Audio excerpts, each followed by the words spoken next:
की। इब्तिदा अवां हसीन जवाननि जे लाइ शमशेरुल हैदरी साहब जे शेर सां दिल जे पुरशौक़ दिलासन ते हलिया आयासीं, सूंहं वारनि जे सलामनि ते हलिया आयासीं, सूंहं वारनि जे सलामनि ते हलिया आयासीं। के शहनशाह जो फरमान असां ते न हलियो, नीअं वारनि जे नियापनि ते हलिया आयासीं। पंहिंजी ॿोलीअ में मियां जॾहिं चवंदे माउ तोखे अहिड़ो साउ ॾींदी ॿी ॿोली किथे, जीअं असांजी सिंधी ॿोली। असां पंहिंजो ॿियो सेशन जंहिंजी इब्तिदा था करियूं, जंहिंजे लाइ असीं पूरी दिलि जे हुज़ूर सां चऊं था त उनजो ख़ासि मुक़रर बहे ऐं असांजे महफ़िल जो मोर बहे, उनखे ताड़ियूं वॼासीं सेलिब्रेट कंदासीं। अयाज़ लतीफ़ अली जो असां सां मौजूदु आहे। गॾोगॾु असांजी डॉक्टर फहमीदा हुसैन साहिबा असांजे हिन सेशन जा अहम जेके नुक़्ता आहिनि उन्हनि में असीं सिराज साहब जे हवाले सां सिंधी ॿोली जी जेका भाञ आहे उन ते मल्टीमीडिया ते असांजे शबीर कुंभार जी न फ़क़ति लेक्चर आहे पर अव्हांखे ज़बरदस्त हू पंहिंजी मालूमात ॾींदो। ऐं उन खां पोइ अयाज़ ऐं कुझु दोस्त मकालनि जी सूरत में मुख़्तसिर मकाला पर अयाज़ जी असां दिलि खोले गुफ़्तगू ॿुधंदासीं, जंहिंजे गुफ़्तगू जो मौज़ू हूंदो पढ़ाॾो सोई सॾु, जेको सिराज साहब जो ज़बरदस्त अज़ीम शाहकार नावल आहे। हिन सेशन जी पुॼाणीअ ते असीं सिराज साहब जो लिखियलु नाटक तुंहिंजी तन तंवार जो सोरठ राय ॾियाच जे मौज़ूअ ते आहे, उहो रफ़ीक़ी साणी साहब अव्हां जी ख़िदमत पेश कंदो। ऐं हिन वक़्तु जीअं सिंध जीअं सिंधी ॿोली असांजी मिठड़ी ॿोली, जंहिंजो असांजा शाह लतीफ़ शमसुल मिर्ज़ा कलीज बेग शेख अयाज़ रसूल बख्श पली जो ऐं असांजो मोहम्मद इब्राहिम जोयो ऐं उन्हनि सभिनी तां असीं क़ुर्बान। असीं हिन वक़्तु पंहिंजी सिंधी ॿोली जे बारे में हिकिड़े ख़ूबसूरत गीत असां हिन ॿिए सेशन जी जेका इब्तिदा कयूं था। अनाशा असांजी अब्दुल कज़ीम जेके सिराज साहब जा भाउ आहिनि, जेके पाकिस्तान टेलीविज़न जा प्रोड्यूसर रहिया, बादल रिसालो हसीन बादल हो उन जा पाण एडिटर रहिया। अनाशा शकील असांजे इन ई ख़ानदान जी हिकिड़ी ख़ूबसूरत ख़ुशगुलू आवाज़ आहे, अव्हां जी आॾो अचे थी भरपूर ताड़ियुनि में ऐं पंहिंजी सिंध धरतीअ जो गीत अव्हां सभिनी खे नज़र कंदी। अनाशा Shakeel.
Thank you, Pupu Femi. Thank you, Pupu.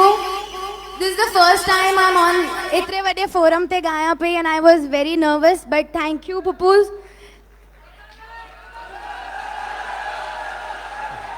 Also, मुझी दादी है यास्मीन मेमन, मुझी practice उन्हें सदी कराई है. Sir Azim, thank you so much for being here for me. अनाशा ॿियो कुछ कंदो ॿियो भाई चम तव्हांजी बिल्कुलु ख़्वाहिश सां असांजी अनाशा शकील हिकु दफ़ो ॿीहर बि पंहिंजो आइटम पेश कंदी पर थोरे वक़्फ़े सां अनाशा तव्हांखे पंहिंजो तारुफ़ पेश कराए चुकी त सिराज साहब जा भाउ आहिनि अब्दुल हक अज़ीम, सिराज साहब जा भाउ आहिनि इनाम साईं, सिराज साहब जा भाउ आहिनि मिसबा. ही सॼी ख़ानदान, ही सॼी फैमिली पढ़ियल लिखियल आला तालीम याफ़्ता मुख़्तलिफ़ तमामु अहम उहिदनि ते फ़ाइज़. अदी यास्मीन जेका असांजे अनाशा जी ॾाॾी आहे माशाल्लाह, उनजो बि ताल्लुक़ु उहो बि असांजी पंहिंजी फैमिली आहे. मुंहिंजो बि हिननि फैमिलीअ सां तमामु घाटो गहरो ताल्लुक़ु आहे. असीं हिन सॼी फैमिलीअ जे लाइ इल्म, अदब, सहाफ़त, म्यूज़िक ऐं शाह लतीफ़ जी ख़िदमतुनि ते हिकिड़ो दफ़ो क्लैप कंदासीं अनाशा शकील जे लाइ. शेख अयाज़ चयो आहे त ॿोलीअ में ॿीहार आउं न अचिणो आहियां. शेख अयाज़ चयो आहे त ॿोलीअ में ॿीहार आउं न अचिणो आहियां, हूअं त अकी चार ईंदा नाटुण खेॾणा. असांजी ॿोलीअ खे ॿोली बनाइण वारा सिराज साहब जिन बि आहिनि, जिन असांखे ॿुधायो त असीं सिंध सिकरत मां कोन निकिता आहियूं. असीं धरावड़नि जी सिंधी ॿोली, असांजी 5000 साल पंहिंजी सिंधी ॿोली आहे. ॿियूं ॿोलियूं जेके भर पासे वारियूं आहिनि उहे सिंधी ॿोलीअ मां निकितियूं आहिनि. असांजे दोस्त शबीर कुंभार उन ते पंहिंजो एमफिल जो मोनोग्राफ लिखियो हो जंहिंजो मौज़ू हो सिंधू लिखत ऐं सिराज, जंहिंजे बारे में असीं किताब ते तव्हां गुफ़्तगू पेश करे चुकासीं.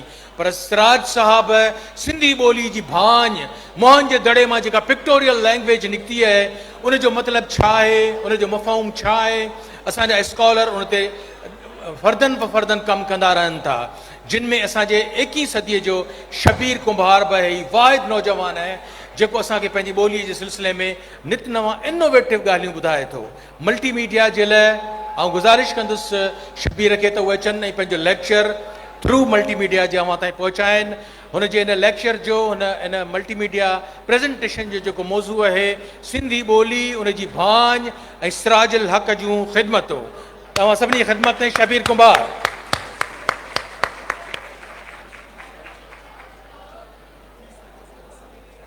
मेहरबानी नसीर.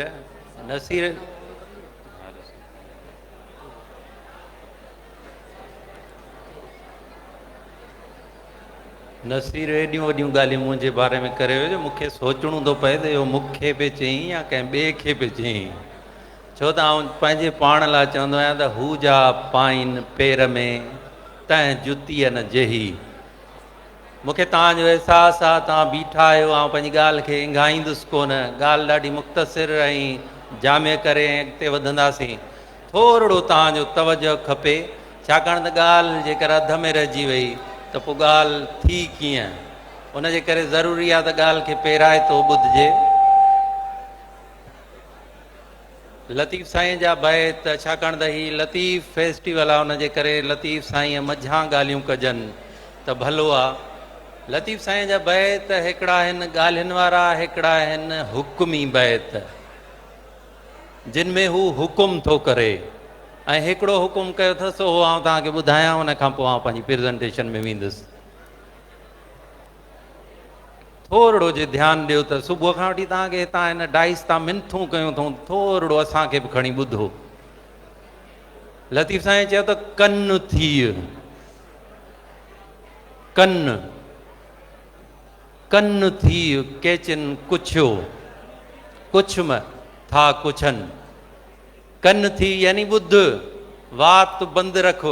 इहो लतीफ़ साईं चई वियो. आउं कोन थो चवां थल पियो ॿधां त मुंहिंजे लाइ माठ करियो. लतीफ़ साईं चई वियो अथव.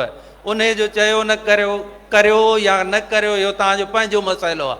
लतीफ़ साईं चई वियो अथव त कन थी केचिन कुछो, कुछ मथा कुछन. तूं न कुछ, हू था कुछन. छो? इशारतूं उन जूं सुकूतां सुजनि. हू जेको कुझु ॻाल्हाईंदा हो चुप कंदे, माठ कंदे, तॾहिं ख़बर पवंदी त छा था चवनि. वटां वेही तन सुण त सोज़ पिराईं, ॿुधंदे तॾहिं सोज़ पिराईंदे। अचूं था प्रेज़ेंटेशन ॾे।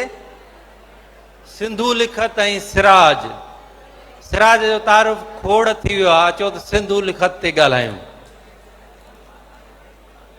मुंहिंजी तहक़ीक़ इन्हनि 5 नुक़्तनि ते हुई। सिंधू तहज़ीब यानी सिंधू सभ्यता, सिंधू तहज़ीब जा माॻ यानी पुराणे ज़माने में जेकॾहिं सिंधू सभ्यता हुई त हुन जा के माॻ हूंदा, मकान हूंदसि, उहे केतिरा ऐं कहिड़ा हुआ। ऐं उनखां पोइ सिंधू लिखत यानी इंडस स्क्रिप्ट, ऐं उनखां पोइ अॻिते चोथों नुक़्तो हो त सिंधू लिखत जी भांज, भांज यानी डिसाइफरमेंट। सिंधू लिखत असांखे मिली आहे मुख़्तलिफ़ शेप्स में, मुख़्तलिफ़ उन जा नमूना आहिनि, मुख़्तलिफ़ शिकिलियूं आहिनि, अखरनि जूं मुख़्तलिफ़ शिकिलियूं थींदियूं आहिनि, पर उन्हनि में चयल छा आहे, उन जी माना छा आहे, उन जो मतिलबु छा आहे, उहो सम्झणु उनखे चइबो आहे भांज, भञण, या वरी हिकिड़ो टेक्निकल टर्म आहे डिसाइफरमेंट। उन खां पोइ 5 नुक़्तो हो सिंधू लिखत ऐं सिराज। सिराज कहिड़ो कमु कयो, किथे पहुतो, इहो 5 चैप्टर हो मुंहिंजे रिसर्च में। सिंधू लिखत सिंधू तहज़ीब यानी सिंधू सभ्यता या इंडस सिविलाइजेशन।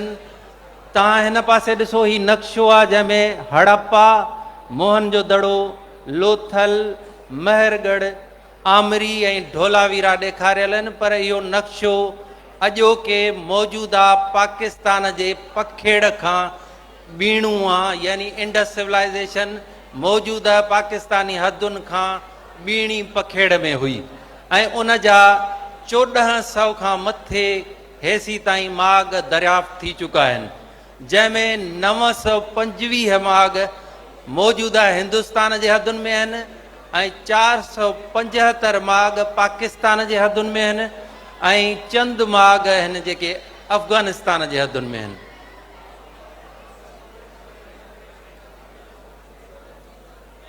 अरिड़हं सौ 75 में एलेक्जेंडर किंगहाम खे इहा पहिरीं सील दरियाफ़्त थी हुई हड़प्पा जे मक़ाम तां, जंहिं ते उन रिपोर्ट कयो त इन ते को गैर हिंदुस्तानी यानी जेको हिंदुस्तान में राइज न आहे उहो स्क्रिप्ट यानी लिखत लिखियल आहे, छा लिखियल आहे उहो न, पर महज़ इहो रिपोर्ट थियो त उन ते गैर हिंदुस्तानी स्क्रिप्ट लिखियल आहे।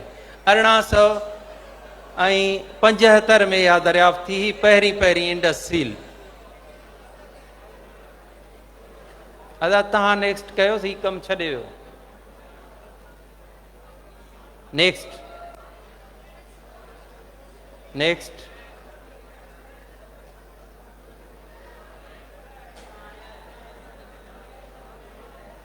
सिंधू तहज़ीब जो वॾे में वॾो माॻ मोहन जो दड़ो आहे, जंहिंखे 4 दफ़ा खोटियो वियो आहे, पर 4 दफ़नि खोटण खां पोइ बि फ़क़ति 10% खोटिजी सघियो आहे, ऐं उन 10% खोटाईअ मज़ा हेसी ताईं असांखे मिलियूं आहिनि 3500 मोहरूं, जिन 3500 मोहरुनि जो 87% असांजे सिर्फ़ु मोहन जे दड़े में मिलियो आहे, ऐं असांजे मुल्क मंझि मौजूदु चंद ॾाहा चवनि था त इहा इंडस सिविलाइजेशन न पर हड़प्पन सिविलाइजेशन आहे।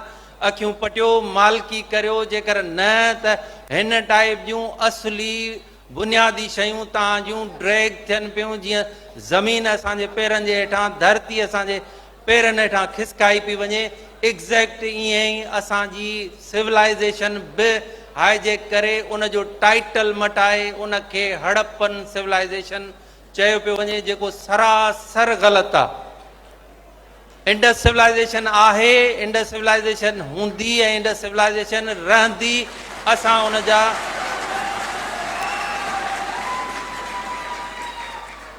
उन जा वारिस आहियूं ऐं असां उन जी मालकी कंदड़ मौजूदु आहियूं। जेसीं ताईं असांजे हिकु माण्हूअ जे बि सिसीअ में साहु आहे तेसीं ताईं इंडस सिविलाइजेशन रहंदी। कंहिंखे बि भुल न हुजे त असां को पंहिंजे मालकीअ तां हथु खयो आहे या खणंदासूं।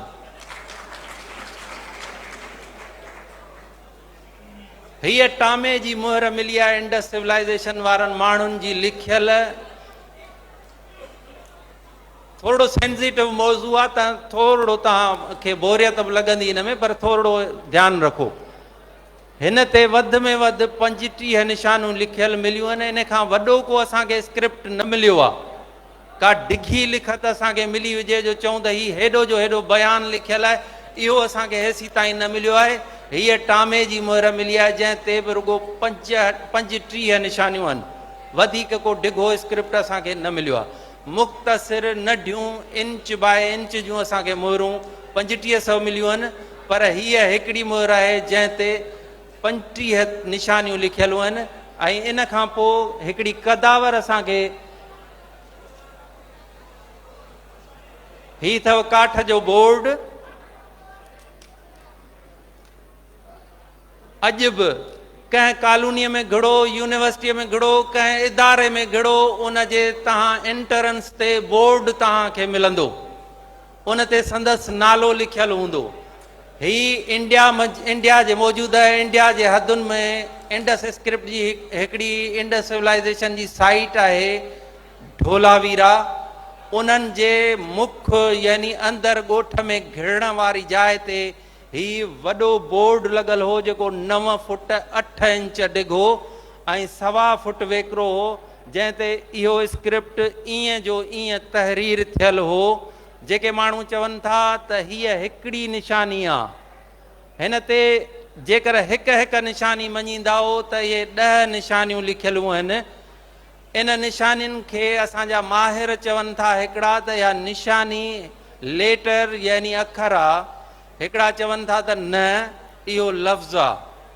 पर मुंहिंजो बि हींअर मञणु आहे, छाकाणि त मूं इंडस स्क्रिप्ट खे डिजिटाइज़ कयो आहे। हिकु हिकु करे 1839 निशानियूं मूं स्क्रीन ते वेही ईअं ठाहियूं आहिनि जीअं ही नियाणियूं भर्त भरींदियूं आहिनि, हिकिड़ी हिकिड़ी रलीअ जी चती मिलाए रलियूं ठाहींदियूं आहिनि। ईअं मूं कमु कयो आहे। मूं इंडस स्क्रिप्ट खे सम्झियो आहे त हिकिड़ी हिकिड़ी निशानी जामियो निशानी आहे ऐं उहा हिकिड़ी निशानी नाहे, उहा निशानियुनि जो कॉम्बिनेशन आहे। यानी जीअं असां लफ़्ज़ सूरत ख़तीअ में 2-2 अखर मिलाए ठाहींदा आहियूं, ईअं हू लफ़्ज़ आहे।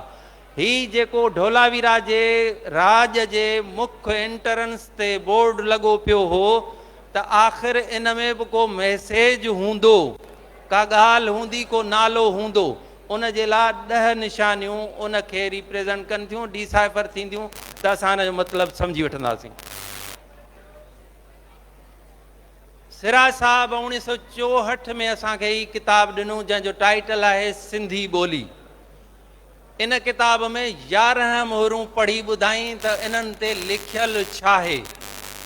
11 मोहरुनि मंझि 65 निशानियूं कतब आयूं हूं। वर्जायल निशानियूं छॾे फ़क़ति 41 निशानियूं थियूं। उन्हनि 41 निशानियुनि जा मुल्ह मुक़ररु कई ऐं पोइ उन्हनि 41 निशानियुनि ते डिस्कस करे असांखे 11 मोहरूं पढ़ी ॾिनियूं आहिनि।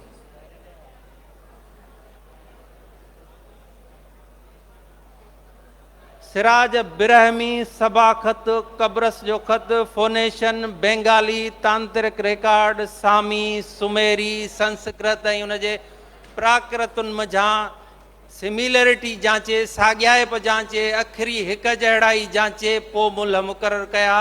उन्हनि ते इल्मी बहस कयो हुई ऐं पोइ उन खां पोइ डिसाइफरमेंट कई हुई। ऐं सिराज तव्हां ज़हन में रखिजो त सिराज ही पोरियो 1959 खां 64 जे विच में कयो, जॾहिं न को डिजिटल डिवाइसूं हुयूं, न को इंटरनेट हुई। तॾहिं उन कीअं इहे किताब हथु कया हूंदा, किथां हुनखे इहो मवाद मिलियो हूंदो, इहो हिकिड़ो वॾो चैलेंज हो तंहिं दौर जो। सिराज साहब खां पोइ मूं जेको कमु अॻिते कयो आहे त मूंखे मिस्री हायरोग्लिफ्स में इंडस स्क्रिप्ट सां अखरी साॻियाइप यानी शिकली हिक जहिड़ाई रखंदड़ 26 निशानियूं मिलियूं आहिनि ऐं एंशंट चाइनीज़ स्क्रिप्ट मंझि 8 निशानियूं मिलियूं आहिनि। सिराज ही ज़हन में रखिजो त सिराज 1964 में असांखे ॿुधायो हो, बिना कंहिं डिजिटल डिवाइस जे, बिना कंहिं इंटरनेट जे, बिना कंहिं इन टाइप जे टेक्निकल सपोर्ट जे सिराज पंहिंजो पाण पोरियो करे 1964 में असांखे ॿुधायो त इंडस स्क्रिप्ट जी मुहर जेका आहे यानी ठपो जेको आहे उहो साॼे खां खाॿे पढ़बो पोइ वरी राजेश राव 2011 में कंप्यूटेशनल लिंग्विस्टिक जे बेसिस ते कंप्यूटर खां कमु कराए डिवाइस खां सर्च कराए दरियाफ़्त कयो त बरोबरि इहो साॼे खां खाॿे ई पढ़ियो वेंदो। हिकिड़ो माण्हू 1964 में बिना कंहिं सपोर्ट जे थो कमु करे, उन साॻे कम खे कंप्यूटिंग टेक्नोलॉजी 2011 में एंड्रोस थी करे त बरोबरि तुंहिंजो कमु कयल परफेक्ट आहे।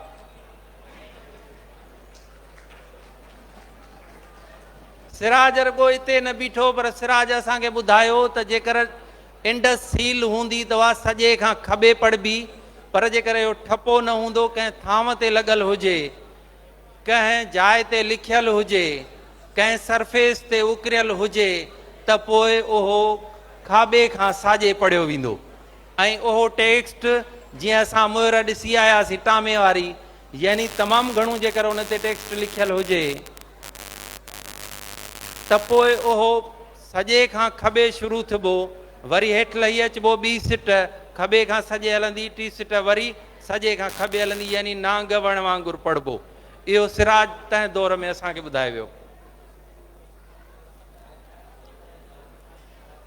सिराज पंहिंजे तहक़ीक़ी मकाले में असांखे इहो बि ॿुधायो त इंडस सील्स यानी जेके मुहंजे दड़े जूं निशानियूं असांखे सील्स ते थियूं मिलनि, उहे रुॻो हरफ़े सही न आहिनि, उन्हनि मंझि हरफ़े इलत बि समायल आहिनि, यानी कॉन्सोनेंट त आहिनि पर वावल उन में मर्ज आहे।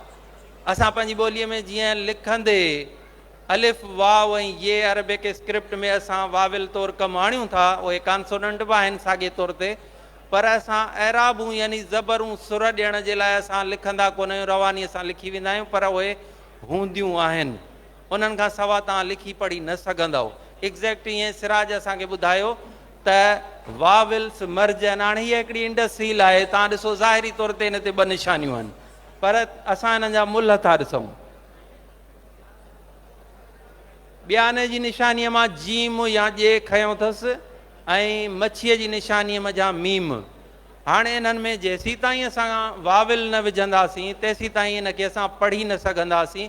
वाविल इन में पियो आहे, अलफ़ था विझूं त इन मथां ठहे थो जाम या ॼाम। इहो असां वटि नाला सदिन पुॼाणा बि चेंज न थींदा आहिनि, ॿिया अखर घणेई मटिजी वेंदा, पर नालो साॻियो रहंदो आहे, नालो भॼंदो भुरंदो न आहे। सो जेकर हीअ सील मुहनि जे दड़े जे माण्हुनि बि जाम पे चयो त जाम ई हूंदो, अॼु असीं बि उनखे जाम पढ़ंदासीं, पर जे जाम हो त जाम ई हूंदो।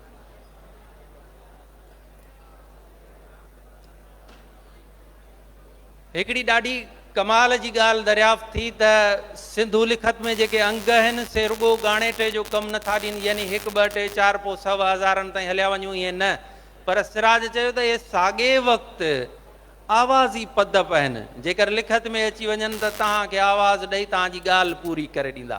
तव्हां ॾिसो हिन सील ते ज़ाहिरी तरह त चौके 4 जा अंग लिखियल आहिनि, पोइ हिकिड़ी निशानी आहे, पर ॾिसो त हिन जी पढ़णी कीअं मुक़ररु थी आहे। 4 पोइ जेका जार साइन आहे उनजो ई मुल्ह आहे णेवण। हाणे 4 खां पोइ जेकर णेवण ॾियो त पोइ छा थो थिए, चारण। अॼु बि चारण असां वटि आहे की कोन्हे? चारण या चारणी नम जा मुल्ह कढियईं ऐं साबित कयईं त तव्हांजा अंग आवाज़ी कम बि ॾियनि था, इंडस स्क्रिप्ट जा साॻे वक़्तु ॻाणेटे में बि कमु अचनि था, ऐं उन्हनि मज़ा असां आवाज़ी कम बि वठूं था। सिंधू लिखत जे निशानियुनि में वक़्तु गुज़रण सां गॾोगॾु फेरो या तब्दीली या मट सट बि थी आहे। ॾिसो त कीअं थी आहे। हाणे हीअ हिकिड़ी निशानी आहे जेका वक़्तु गुज़रण सां गॾोगॾु रूप मटींदी मटींदी तव्हां ॾिसो त कहिड़ी थी वई आहे। हाणे इहो वक़्त सां गॾोगॾु मटी हूंदी, या इन में ईअं बि थी सघे थो त हथ लिखत जो फेर, जीअं आऊं लिखां त हिकिड़े नमूने सां, नसीर लिखे त ॿिए नमूने सां, ऐं जे अयाज़ लिखे त उनजो हथ अखर ॿियो हूंदो। एग्ज़ैक्ट ईअं बि थी सघे थो, पर हिन ते सदिन जे फेरे जा फ़र्क़ बि पइजी सघनि था।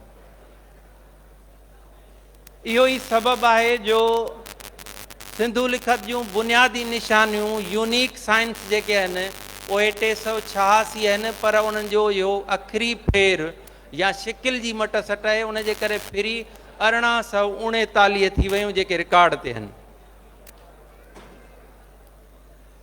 हीअ निशानी ॾिसो, असां ॿेड़ीअ जो सिढ़ अहिड़ो हूंदो आहे, पर इहा आॾी बि आहे, उबती बि आहे ऐं ऊंधी बि आहे। सिराज असांखे ॿुधायो त जॾहिं बि सिंधु लिखत जी रुगो इहा न, इहा मूं तव्हांखे ॾेखारण लाइ लिखी आहे, पर सिंधु लिखत जे सभिनी निशानियुनि मां कहिड़ी बि निशानी जेकर आॾी अचे, उबती अचे या ऊंधी अचे त सम्झिबो त गुफ़्तो पूरो थियो आहे, हाणे ॻाल्हि नए सिर थी शुरू थिए, यानी उन खां कामा या फुल स्टॉप जो कमु वरितो वेंदो हो तंहिं ज़माने जे पर यानी रवाज मूजिबि। उन जो मिसाल ॾिसो, हाणे हीअ सिंधु लिखत जी लिखत लिखी पई आहे, उन मंझि इहा मथी निशानी उबती थी विच में कमु आई आहे। इन जे पासे में जेका निशानी आहे उन जी सिराज भंजणी कढी आहे त वण देवीअ जी छांव असां सभिनी ते हुजे। जेका बि ॻाल्हि हिते अची पूरी थिए त वण देवीअ जी छांव असां सभिनी ते हुजे, त यानी ॻाल्हि पूरी थी। हाणे वरी अॻिते हलबो, अॻिते पढ़बो ऐं अॻिते पढ़णी शुरू थींदी। माना इहो उन जो दलील आहे त ॻाल्हि उबती निशानी हुजे, आॾी हुजे या ऊंधी हुजे त हिते ॻाल्हि पूरी थींदी। उतां वरी टेक्स्ट नए सिर पढ़बो। सिराज जे पढ़ियल मोहरुनि मझां हीअ हिकिड़ी मोहर आहे। सिराज जो चवणु आहे त सिंधु लिखत जूं मोहरूं माण्हुनि जा, माॻनि जा, थाननि जा, थाकनि जा नाला आहिनि, या वरी पंहिंजी ॾेती लेतीअ जा मुख़्तसिर मुआहिदा आहिनि, या उन्हनि खे पाण में कयल अंजाम चइजनि। सिराज हीअ सील जेका पढ़ी वॾे में वॾी, उन जी पढ़णी ॾिसो केॾी अजीब आहे। तंहिं दौर जी 200 ॾींहंनि ताईं तो कना पहूं जोड़ा 7, यानी ॿकरियुनि जा 7 जोड़ा, यानी 14 ॿकरियूं अव्हां जा।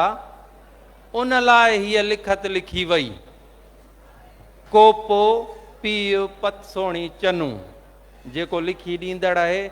आख़िर में अथसि त वण देवीअ जी छांव असां सभिनी ते हुजे। सिराज जे सॼे कयल कम में हिन कमु मूंखे बेहद ॾुखोयो आहे। मूंखे ख़बर न आहे त तव्हांखे ख़ुशी ॾींदो या ॾुख ॾींदो। सिराज 1964 में कमु थो करे, इंडस स्क्रिप्ट जा पेरा थो ॻोल्हे। सिराज सिंधी ॿोलीअ जे बुण बुनियाद जा पेरा थो ॻोल्हे, कामयाबी थो माणे। 11 मोहरूं छपराए थो, सिंधी ॿोलीअ जे नाले किताब में पब्लिश करे ॾिए थो ऐं उते लिखे थो। ही जुमिलो ॿुधो, पोइ तव्हांजी मर्ज़ी, ऐं इहो आख़िरी अथव। सिराज थो लिखे त आऊं 250 ॿियूं मोहरूं बि पढ़ी चुको आहियां,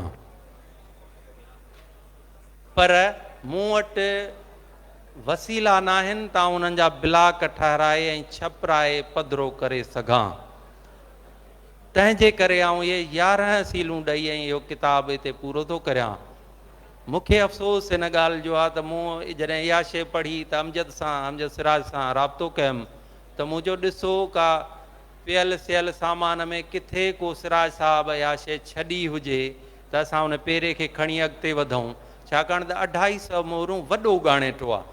जेकर उहे अॼु असांखे मिली पवनि त कंप्यूटेशनल दौरु आहे, असां उन्हनि खे प्रोसेस करे अलाए जे केतिरो उन बेसिस ते कमु अॻिते वधाए सघूं था, पर इहे असांखे न मिली सघियूं। वराणी ॾिनई त सभु कमु असां उन्हनि जा कागर संभालियो आहे, ऐं जॾहिं घर जी रिनोवेशन थी त ॿीहर उन्हनि खे उथलायोसीं, पर अहिड़ी का बि शइ न मिली आहे।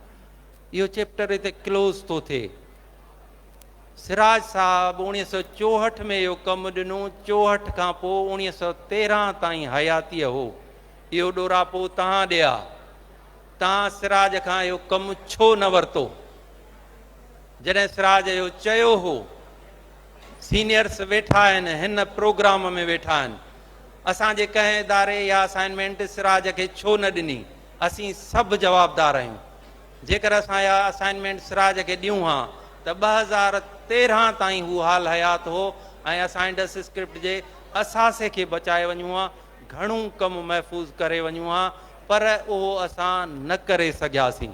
पर एतिरो आहे त जेको कमु महफ़ूज़ थियो आहे उनखे खणी जहिड़े तहिड़े हाल सां असीं अॻिते हलंदासीं। थकियाई थर थेल चढ़ चुकियाई चोटीअ, हलंदे हो त पुन ॾे भ मिड़ई भेल, उथी राओ रेल, वेठनि तां वारी वरे। तव्हांजी वॾी महिरबानी।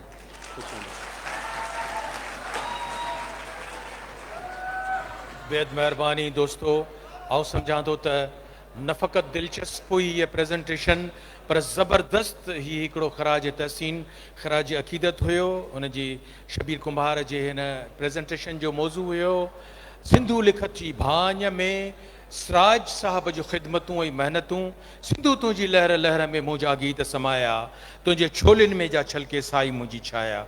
आउं सम्झां थो त अॼोके हिन सेशन जी ज़बरदस्त प्रेज़ेंटेशन हुई, जंहिंमां असां घणो कुझु पंहिंजी ॿोलीअ जे बारे में पिरायो। असीं शबीर जे लाइ हिकिड़ी क्लैप करे सघूं था, जो ही हिन वक़्तु ॿोलियुनि जी भान जे सिलसिले में वाहिद नौजवान आहे जेको पंहिंजा स्टेप्स असांजे लाइ खणी रहियो आहे। असांजे विच में अदी सकीना वीसर साहिबा मौजूदु आहे। आउं गुज़ारिश कंदुसि जेकॾहिं हिते ऑडियंस में मौजूदु आहे, पर उन खां पहिरीं अदी अनीसा जंहिंजे हथ में अजरकूं बि आहिनि, चुनरी बि आहे, ऐं जेका यकीननि त असांजे मोज़िज़ महिमाननि खे पेश कंदी। अजरक असांजे अयाज़ लतीफ़ लता जेतिरियूं ताड़ियूं हुजनि वॼायो, अदी अनीसा अयाज़ खे अजरक पाराईंदी। ज़बरदस्त ज़बरदस्त। असांजे अदी फहमीदा ऐं अदी अनीस अयाज़ खे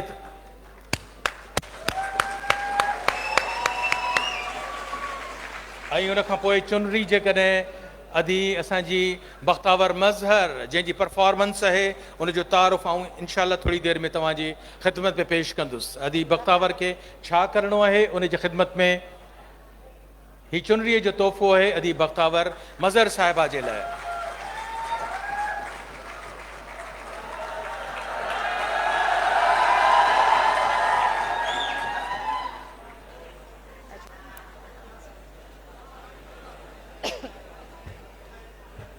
हाणे मां हिकिड़ी राज़ जी ॻाल्हि तव्हांखे ॿुधायां थी।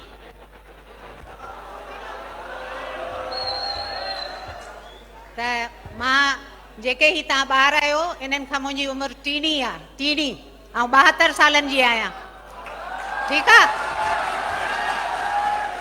ऐं ॿुधाइण जो मतिलबु इहो आहे त ही जेका सिंधू लिखत आहे, इहो असांजो, छो त सिराज साहिबु इहो असांखे ॾेई वियो विरसे में, त असां उनजी कंटिन्यूटी में वरी उनखे आंदो पंहिंजे प्रोडक्ट्स में। हे उनजी चुनरी जेका आहे, हे असांजी सिंधू लिखत जी चुनरी जेका आहे, उहो मूं ख़ासि हिन अदा शबीर जे किताब खां पोइ इन जो ऑर्डर करे अदी फहमीदा सिराज। इहो वरी हिकिड़ो ॿियो इंसिडेंट तव्हांखे ॿुधायां त अदी फहमीदा जेका आहे, उनजो पंहिंजो नालो फहमीदा आहे, उनजे हस्बैंड जो नालो सिराज मेमण। माना ॿई इम्तिज़ाज थी विया, हेॾा बि सिराज मेमण, होॾा बि सिराज मेमण, होॾा बि फहमीदा, होॾा बि फहमीदा। सो हीअ हुनजी प्रोडक्ट आहे जेका हुन सॼी सिंधू लिखत ते असांखे स्पेशली ठाहे ॾिनी आहे, जंहिंखे असां हिते लॉन्च कयो आहे। ठीकु आहे। त इहो एप्रिशिएट करणु खपे अदी फहमीदा। अदी तव्हां अचो।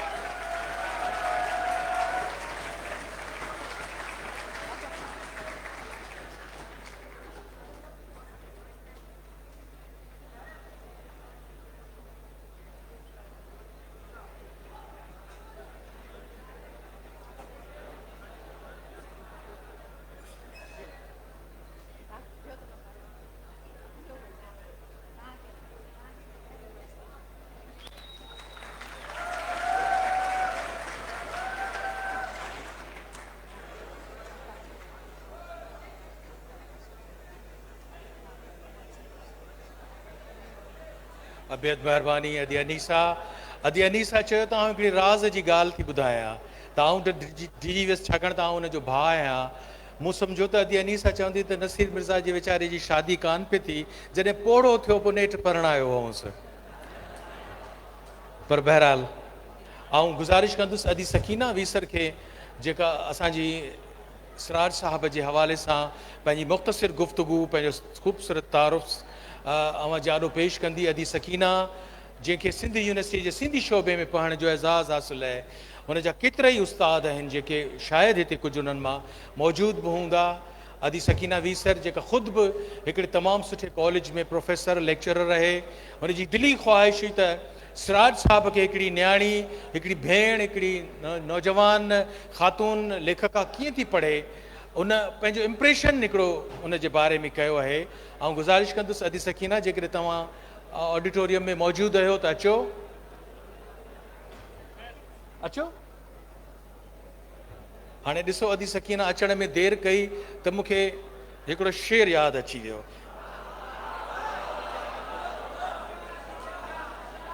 हाणे असां जहिड़ा माण्हू जिन खे दावत मिले ऐं वरी दावत मिले बि मसे मस ऐं अचूं बि देरि सां त पोइ हुन ते शबीर आतिफ़ साहब जो शेर आहे, इन आसरे में रोज़ नवां वेस पियो मटियां। हीअ आदि सकीना जे लाइ शेर आहे, इन आसरे में रोज़ नवां वेस पियो मटियां, शायदि का बज़्म यार मां दावत अची वञे ऐं 14हीं सदी त ख़ैर सां गुज़री वई, मगर आदि सकीना तूं जे अची वञी त क़यामत अची वञे। मुंहिंजी बेहद प्यारी न्याणी, उनजी गुफ़्तगू जो मौज़ू आहे सिराज साहब। असांजी भरपूर ताड़ियुनि में असांजी प्यारी भेण सकीना वीसर।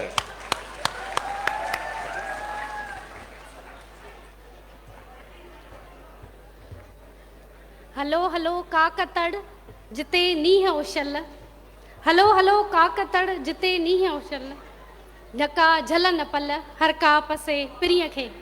अदा नसीर, असल में मूंखे देरि थी वई आहे, काश मां सिराज साहब जे वक़्त में ॼमा हा त ही मोहब्बतनामो उन जे साम्हूं वेही पढ़ा हा। सिराज साहब जे लाइ मुंहिंजे इन आर्टिकल जो मौज़ू आहे मुंहिंजो जादूगर महबूब सिराज साहब। असां वटि रिवायत आहे त औरतूं पंहिंजी दिलि जूं ॻाल्हियूं लिकाईंदियूं आहिनि। अॼु मां हिकु नई रस्म विझण जी कोशिशि कंदसि ऐं पंहिंजी ॿाराणी मोहबत जो दास्तान खे सभिनी आॾो पेश करे कच्ची मोहबत जे पकी कहाणीअ जो ज़िक्र कंदसि।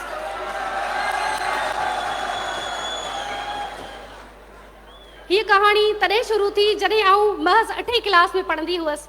मरण मूसिया नाविल हथ लॻो। नाविल में चस एॾो जो छॾिजे ई न। हर वक़्तु किताब हथ में ऐं आऊं कंहिं कुंड पासे में त मतां को ॾिसे सॼे या रंडक न विझे। नाविल में अहिड़ो महू थी वियसि जो पाण खे नाविल जे मंज़रनि में घुमंदे फिरंदे महसूसु करणु लॻसि। किरदार ॻाल्हियूं करणु लॻा, आवाज़ कननि में गूंजणु लॻा। सिराज साहब नाविल अंदरि जादूगरी अॼड़ जो माहिर आहे।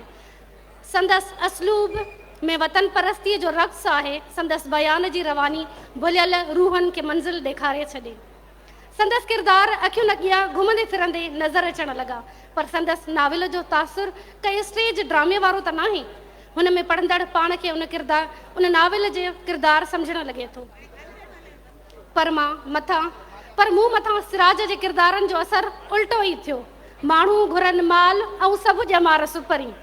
बजाए नाविल जा किरदार ज़हन ते हावी थियनि, मूंखे हर किरदार में सिराज अणॾिठे महबूब वांगुरु नज़र अचणु लॻो। अॼु बि जॾहिं हसन दरस जी शाइरी तारा ख्वाब कुंवारीअ जा ॿुधंदी आहियां त पंहिंजे ख्वाबनि वारो सिराज पटको ॿधल, कुल्हनि ते अजरक ओढियल, कारियूं अखियूं ड्रिघा लहरूं हणंदड़ वार, ठटे जे समुंड किनारे पुर्तगालियुनि ते यलगार कंदो, कुहाड़ीअ जे ज़रबुनि सां दुश्मननि जा हियां ॾारींदो, घोड़े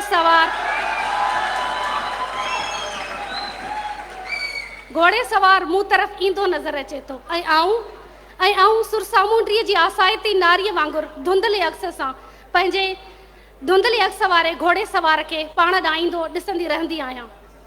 सिराज नाले मां त मुंहिंजो हम उमिरि हो। जीअं मां कुझु बि न, तीअं हू बि बसि सिराज। नाले अॻियां न साहब, न मिस्टर, न ज़ात, न वरी को एज़ाज़। हम उमिरि अगरि न बि हो त हम असर त हो ई। सो हिकु अणतण उथी त हिन यकतरफ़ी मोहबत जो इज़हार कजे। एतिरो त मुंहिंजो बि हक़ हो। सिराज खे बि त मालूम थियणु घुरिजे त टंडे ॼाम जी टीन एजर माशूका पंहिंजे सावण जो इंतज़ारु करे रही आहे। सो ख़त लिखण जो इरादो कयमि। उहो ज़मानो त हो लैंडलाइन ते ड्रिगिन कचहरियुनि जो, पर असांजे घर में फ़ोन जो कनेक्शन न हुअण करे ख़त लिखणु मुनासिब सम्झमि। केतिरा ई ॾींहं ख़त लिखंदी फाड़ींदी रहियसि। सिंध जे आशिक़ सां ख़सीस मोहबत जो इज़हार कहिड़नि त लफ़्ज़नि में करियां। आख़िर जो जिन लफ़्ज़नि ते उहो सिलसिलो रुकियो से मुंहिंजे दिलि वटां न हुआ, पर छा कजे जो डपु हो त केरु पढ़ी भांपे न वठे त मुंहिंजे मन में छा थो हले। आख़िर हिकु पुरखुलूस ख़त लिखियमि जंहिंमें मुंहिंजे असुल जज़्बनि जो 1% बि इज़हार न हो, पर पोइ इलाज़ मिंथ करे ही ख़त पोस्ट करायमि ऐं पोस्ट करायमि सो बि न्यू फील्ड्स पब्लिकेशन वारनि ॾे जीअं उहे ही ख़त सिराज साहब ताईं पहुचाइनि। उन वक़्तु मूंखे इहो मालूम न हो त सिराज साहब को टंडो जाम जो आहे। ख़ैर ख़त त वियो, हाणे जवाबु मिले छल। काफ़ी ॾींहं गुज़री विया, जवाबु न आयो। ॿाराणी उमिरि जो इश्क बि माठो थी वियो, पर मरी न सघियो। सिंध यूनिवर्सिटीअ में पढ़ण दौरान पुराणे महबूब सां मुलाक़ात जो मौक़ो मिलियो। दराज़ कद, खुलियल चहिरो, वेकिरी छाती, अछे रंग जी शर्ट, कारी पेंट, तेज़ रफ़्तार हलंदो मुंहिंजे भरिसां गुज़री वियो। हो त बिल्कुलु रिलमल सोढे जहिड़ो, पर वार थोरा सफ़ेद हुअसि जेके मूंखे न वणिया। मूंखां थोरो उमिरि में वॾो बि लॻो। चवंदा आहिनि त इश्क न पुछंदा ज़ात सो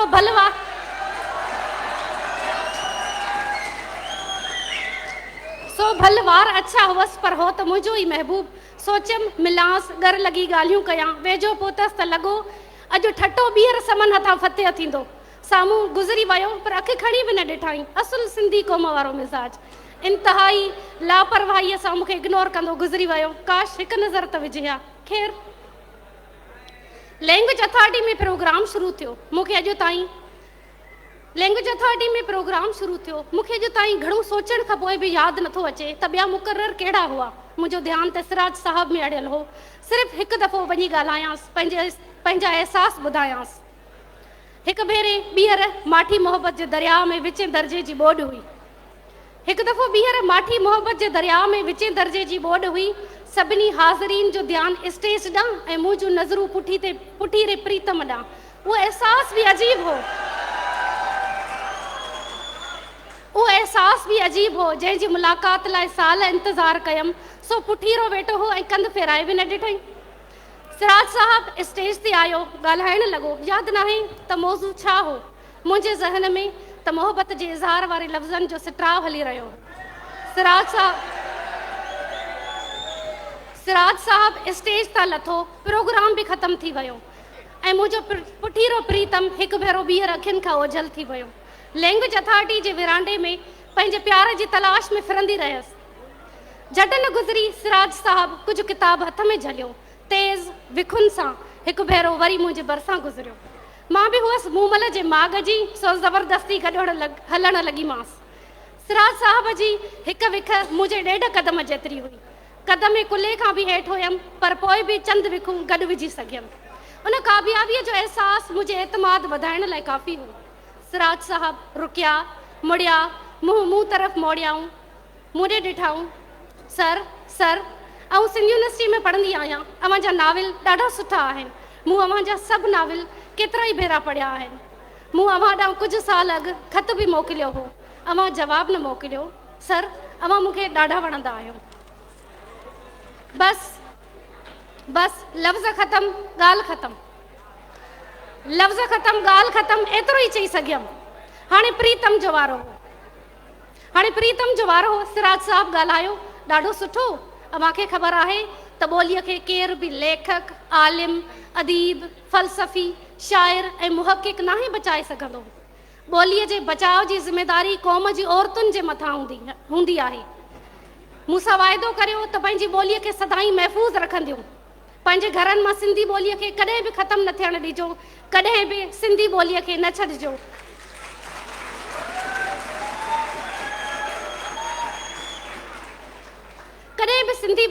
छॾिजो। उहा ई अव्हांजी ऐं असांजी क़ौमी बका आहे।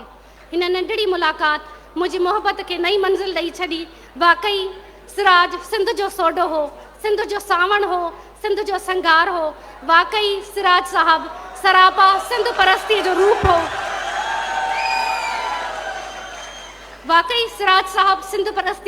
हो। वाक़ई सिराज सिंध जे सॾ जो पड़ाॾो हो। वाकई इहो ई मुंहिंजो महबूब सिराज साहब हो। महिरबानी। Thank you so much.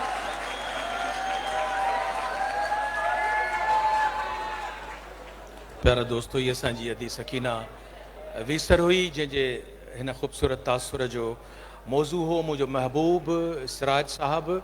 ऐं जॾहिं हिन रोमेंटिक तहरीर खे जॾहिं हुन हुस्न ऐं इश्क जे निस्बत में पढ़ियो पिए त तव्हां उनखे पूरो इंजॉय पे कयो त मूंखे लॻो त आउं सम्झंदुसि त आशिक़ रुॻो सिंध यूनिवर्सिटी जा शागिर्द आहिनि, पर ज़रई यूनिवर्सिटी जे शागिर्दनि खे बि बाहि लॻी पई आहे।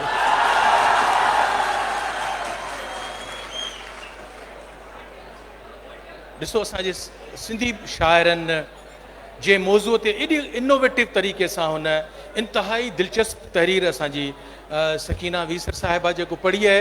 आसिम नाथन शाही जो शेर ॿुधो शागिर्दनि जे लाइ त हुस्न सां एतिरी त टुब आहीं, हुस्न सां एतिरी त टुब आहीं, डपु लॻे थो त हारजी न पवीं। ऐं जेका तहरीर असांजी प्यारी न्याणी सकीना पढ़ी, वफ़ा जो हिकिड़ो शेर आहे, तव्हांखे वणंदो शागिर्दनि खे, जिनजे हर लफ़्ज़ मां आह पई निकिरे, गरम धुआं पिया निकिरनि। हुस्न रुसवा करे छॾियो आहे, हुस्न रुसवा करे छॾियो आहे, इश्क पसपा करे छॾियो आहे, ऐं तोसां गॾु थो जीअण मरण चाहियां, तो लाइ छा करे छॾियो आहे। बहरहाल तव्हीं शागिर्द आहियो, असीं सिराज साहब जे हिन इंतिहाई अहम सेशन में आहियूं, ऐं हाणे तव्हां मुंहिंजी गुफ़्तगू तमामु इत्मिनान सां ॿुधंदा। असांजे विच में हिकु अहिड़ी हस्ती मौजूदु आहे जंहिंखे नापा में पढ़ाइण जो पूरो पूरो तजुर्बो हासिलु आहे। हूअ थिएटर ओपेरा न फ़क़ति ॼाणे थी, पर उनखे डायरेक्ट बि करे ॼाणे थी। हुनजो ताल्लुक़ु हुनजी माउ असांजे सिंध धरतीअ जी अज़ीम न्याणी आहे जंहिंजो नालो अख़्तर बलोच आहे। अख़्तर बलोच जंहिं असांखे सिंधीअ में क़ैदियाणीअ जी डायरी जे नाले सां किताबु ॾिनो। ग़ुलाम क़ादिर पलीजे साहब जी उहा घरवारी थी, अदी ससी पलीजो जी माउ थी, अयाज़ लतीफ़ जी उहा वॾी भेण थी अदी अख़्तर। ऐं उन ई ख़ानदान में असांजी उहा हस्ती जेका हिन वक़्तु असां सां गॾु स्टेज ते मौजूदु आहे। अव्हांखे यादि हूंदो त सिराज साहब पोइट्री बि लिखी आहे। कराची जेका असांजी दिलि आहे, कराची जेका असांजो सूरज आहे, जंहिंजा असीं सूरजमुखी आहियूं। 1956 में जॾहिं कराचीअ खे कैपिटल बनायो वियो त सिराज साहब हिकिड़ो झंझोड़ींदड़ नज़्म लिखियो जंहिंजो मौज़ू हो कराची। उनखे परफॉर्म कंदी, उनखे तहत लफ़्ज़ पढ़ंदी, तुंहिंजी संभार आई, दिलि जो कमल टिड़ी पियो, निकितो को ज़िक्र अहिड़ो जो बात बात चमकी, आवाज़ रंग लातो, वरती ख़्याल सूरत, ॾातर जी ॾात चमकी, शाइर जी बात चमकी। आजियां करियो असां सभिनी जी परफॉर्मर भेण तहत लफ़्ज़ नज़्म पेश कंदी। मौज़ू आहे कराची, ऐं आजियां जे लाइ अवां जूं ताड़ियूं वॼंदियूं बख़्तावर मज़हर।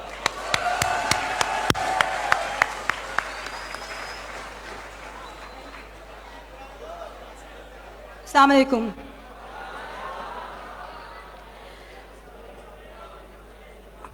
जेकर थोरो आवाज़ घटिजी वञे त पोइ नज़्म पढ़ण जो मज़ो ईंदो।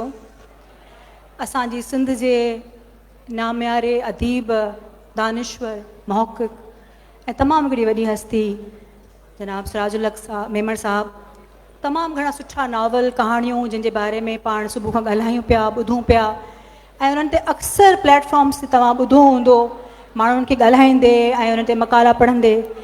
पर हिकिड़ी उन्हनि जो हिकिड़ो पासो जेको शाइरी जो आहे ऐं ड्रामा लिखण जो आहे, उन ते तमामु घटि ॻाल्हि ॿोल थींदी आहे, छो त ॿिया घणा पासा एतिरा आहिनि जो उन्हनि में वक़्तु लॻी वेंदो आहे।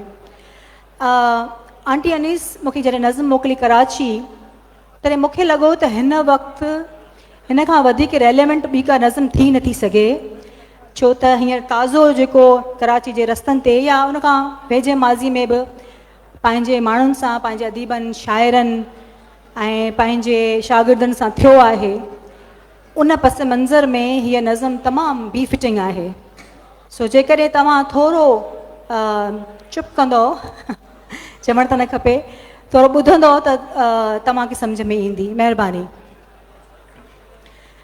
ऐ कराची सिंध जा सिंगार ए रूहे वतन, ऐ कराची सिंध जा सींगार ए रूए वतन तुंहिंजे माज़ीअ खे सलाम, तुंहिंजे माज़ीअ खे सलाम, मुंहिंजे माज़ीअ खे सलाम। हाँ, उहो माज़ी जो बेहद रोशन ताबा हुयो, जंहिंमें रोशन हुआ उम्मीद जा चिराग, आरज़ुअनि जा हज़ारे चंड थे उभरिया ऐं उम्मीदनि जा सितारा थी जाॻिया। ऐं कराची सिंध जा सींगार ऐं रूहे वतन, अमनो आज़ादीअ संदे आकाश ते कल्पनाउनि ऐं उमंगनि जी थधी चांडाण में, हल्की हल्की जोत जी मांडाण में मिठड़ा मिठड़ा गीत थे मुरकिया हिते। ॼण ही को देस ही गीतनि जो देस हो।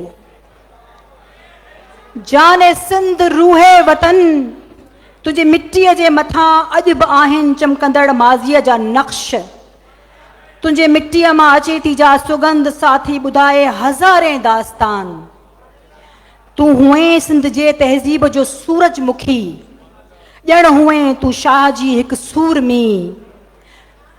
ध्यानु ॾियो, मज़हबी वीछनि खां दूर तो में हो ॼण अमन आलम जो मिसाल, ज़िंदगीअ जे अज़्म जी ताबिंदगी, आदमियत जो सुहाग।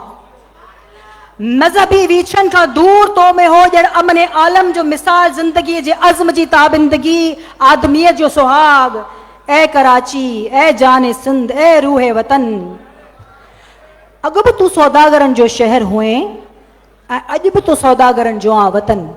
अॻु बि तूं सौदागरनि जो शहर हुएं और अॼु बि तूं सौदागरनि जो आ वतन। पर ॿिन्ही सौदागरनि में फ़र्क़ु आहे।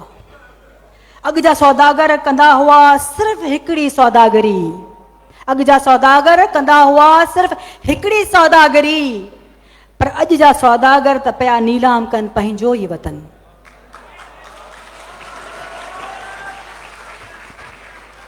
अॼु जा सौदागर त पिया नीलाम कनि पंहिंजो ई वतन। कणक जी मुठ ते विकामे तो बेहिश्त, कणक जी मुठ ते थो विकामे बेहिश्त। तुंहिंजो ही माहौल ॾिसी केॾो न आ अजनबी, सोन चांदी जे सजायल जांडहनि में अंदरां ई अंदरां ॾिस ज़िंदगी पिसजे पई। तुंहिंजे रंगीनीअ जे पर्दे में लिकल मगर, तुंहिंजे रंगीनीअ जे पर्दे में लिकल मगर ॾिसजे थो अॼु को नयो इनक़लाब। वक़्त जूं वाॻूं वरण लाइ ॼण बेक़रार, तुंहिंजे रस्तनि मां अचे थी अॼु वरी सरमदी रत जी पुकार। कर थो मोड़े हित नओं को दौर, ॾिस ॾिस त ॾूरां उफ़क़ ते परिया जाॻण लॻी। चाक थींदो ज़ुल्मतनि जो पर्दे तारीख़ तर, हर तरफ़ रोशन हक़ीक़त दहकंदी दहकंदी। सरबलंद थींदो हिकु दफ़ो वरी हित लोक राज, सरबलंद थींदो हिकु दफ़ो वरी हित लोक राज। सिर निवाए नेठ भॼंदो उहो साम्राज। ऐ कराची, ऐ सिंध जा सींगार, ऐ रूहे वतन, ऐ कराची जाने सिंध रूहे वतन। ऐ कराची, ऐ कराची, ऐ कराची।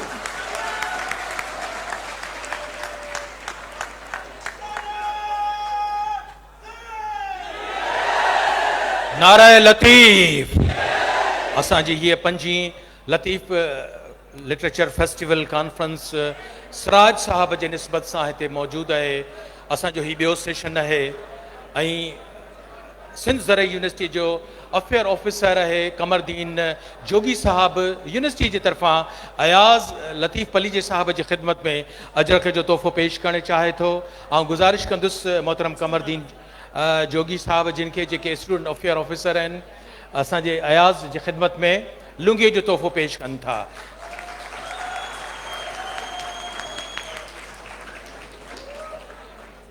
बेहद महिरबानी मोहतरम साईं कमरदीन जोगी साहब। दोस्तो शागिर्दो, असीं बिलाख़िर उन हंधि पहुची चुका आहियूं जिते असांखे इंतिहाई अहम गुफ़्तगू अवां ताईं पहुचाइणी आहे। अॼु असांजी जेका महिमान महफ़िल जी मोर शख़्सियत आहे, तारीफ़ जी मोहताज कोन्हे। उहा जॾहिं जी ज़रीना बलोच ऐं पलीजे साहब रसूल बख़्श जी हंज में आई त उन वक़्तु सिराज साहब पंहिंजो नावल 1965-66 धारे लिखणु शुरू कयो, पढ़ाॾो सोई सॾ, जंहिंमें अरहूननि ऐं तरखाननि जी यलगार सिंध खे मौज़ू न बनायो। ऐं उनखां पोइ जॾहिं उहो 70-72 में शाया थियो त उन जी ख़ुशनसीबी इहा थी त उन पढ़ाॾो सोई सॾ जो तारुफ़ रसूल बख़्श पलीजे साहब जिन तहरीर कयो। ऐं अॼु जॾहिं असीं पढ़ाॾो सोई सॾ जे नावल खे मौज़ू बनाए जामियत सां गुफ़्तगू जंहिं शख़्सियत जी ॿुधंदासीं उहो पंहिंजी ज़ात में अयाज़ आहे, लतीफ़ आहे, पलीजो आहे।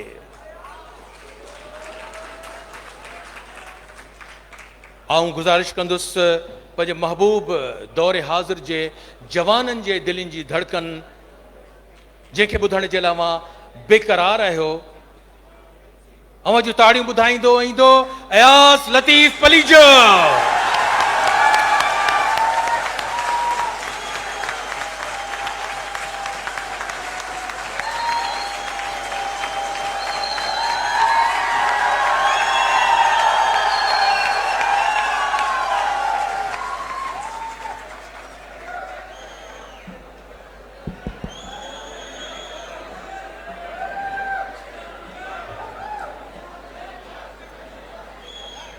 ज़रई यूनिवर्सिटी टंडोजाम जा शागिर्दो, सिराज इंस्टीट्यूट जा सरबराहो अदी फहमीदा हुसैन साहिबा ऐं अदी अनीसा मेमन साहिबा, ज़रई यूनिवर्सिटी जा प्रोफेसर साहिबान, सभ खां पहिरीं मुबारकबाद सिराज इंस्टीट्यूट खे हिन शानदार प्रोग्राम करण ते। ऐं मूं अदी फहमीदा खे हींअर गुज़ारिश कई आहे त तव्हां कराची मां निकिता आहियो, टंडोजाम आया आहियो, इहो सिलसिलो हिते न बीहे, शाह लतीफ़ यूनिवर्सिटी वञो, नवाबशाह वञो, चांडका वञो, शिकारपुर वञो, सखर वञो, खैरपुर वञो, दादू वञो, नंगर पारकर वञो, सॼे सिंध जे नौजवाननि खे जोड़ियो।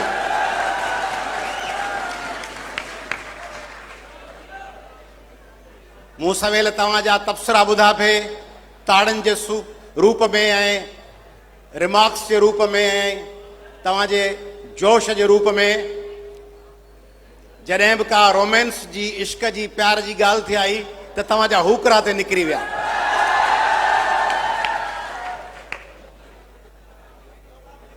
प्यार, इश्क, मोहब्बत, प्यार, इश्क ऐं मोहब्बत ॻाल्हि जो हिकिड़ो पासो आहे,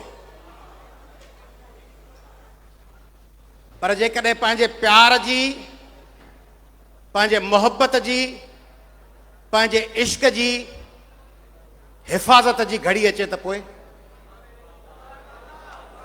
रुगो इश्क हुजे, प्यार हुजे, पर जॾहिं उन इश्क ऐं प्यार ऐं मोहब्बत ते इम्तिहान जी घड़ी अचे ऐं माण्हू अण लाॻापियल रहिजी वञे, माण्हू परे थी वञे, माण्हू ख़ामोश थी वञे, माण्हू इनडिफरेंट थी वञे, माण्हू चए त मुंहिंजो वास्तो कोन्हे, त पोइ उहो प्यार आई कोन्हे, उहो इश्क आई कोन्हे, उहा मोहब्बत आई कोन्हे।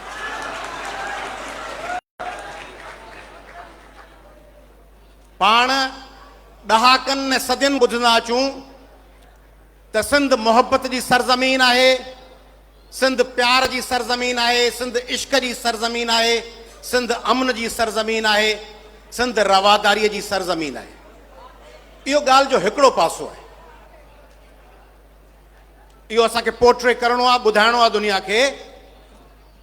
पर इहा प्यार, इश्क, मोहब्बत, रवादारी ऐं अमन जी सरज़मीन अञा ताईं पंहिंजो वजूद बरक़रार रखी बीठी आहे, अञा ताईं ॻाठ ऊंचो अथसि, अञा ताईं गोॾा कोन खोड़िया अथसि, अञा ताईं सर निगूं कान थी आहे। उनजो सबबु आहे त हर दौर में उन प्यार, मोहब्बत, इश्क, रवादारी ऐं अमन जी सरज़मीन जी हिफ़ाज़त लाइ लखे माण्हुनि पंहिंजे जाननि जा नज़राना ॾिना आहिनि, उन्हनि लाइ मुक़ाबला कया आहिनि, उन्हनि लाइ वेड़ूं विड़ियूं आहिनि, उन्हनि लाइ पंहिंजे जाननि खे अर्पे छॾियो।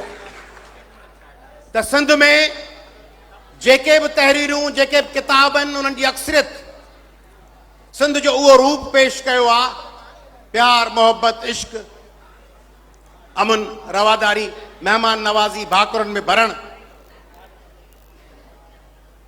पर पोइ सिंध जे इल्मी, अदबी तारीख़ हिकिड़ो अहिड़ो शख़्स पैदा कयो, हिकिड़ो अहिड़ो फ़र्द पैदा कयो,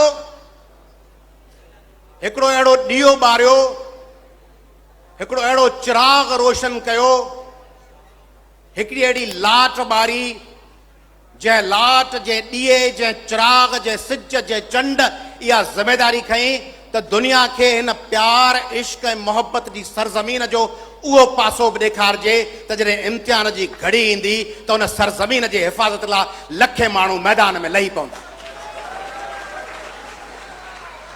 ऐं पोइ संदसि नालो बि उहो ई आहे जंहिंजी माना आहे ॾीओ, रोशनी, लाट, चमकंदड़ रोशनी, सिराज। सिराज चमकंदड़ ॾीए जी रोशनी, चमकंदड़ चिराग, चमकंदड़ लाट, सिराज। चाहे हा त उहो बि को रोमानवी नावल लिखी सघियो थिए, चाहे हा त उहे बि कंहिं तहक़ीक़ी किताबनि में पंहिंजो टाइम गुज़ारे सघियो थिए, इनकम टैक्स जो बहितरीन वकील हो, ॿोलीअ जो वॾो माहिर हो, शाइर हो, एडमिनिस्ट्रेटर हो, हिलाल पाकिस्तान जो एडिटर हो, वॾियुनि वॾियुनि ज़िमेदारनि ते हो, ज़ुल्फ़कार अली भुट्टे ऐं रसूल बख्श पलीजे ऐं ॿियनि अदीबनि, शाइरनि, इब्राहिम जोए, इन्हनि जो दोस्त ऐं हम असर हो।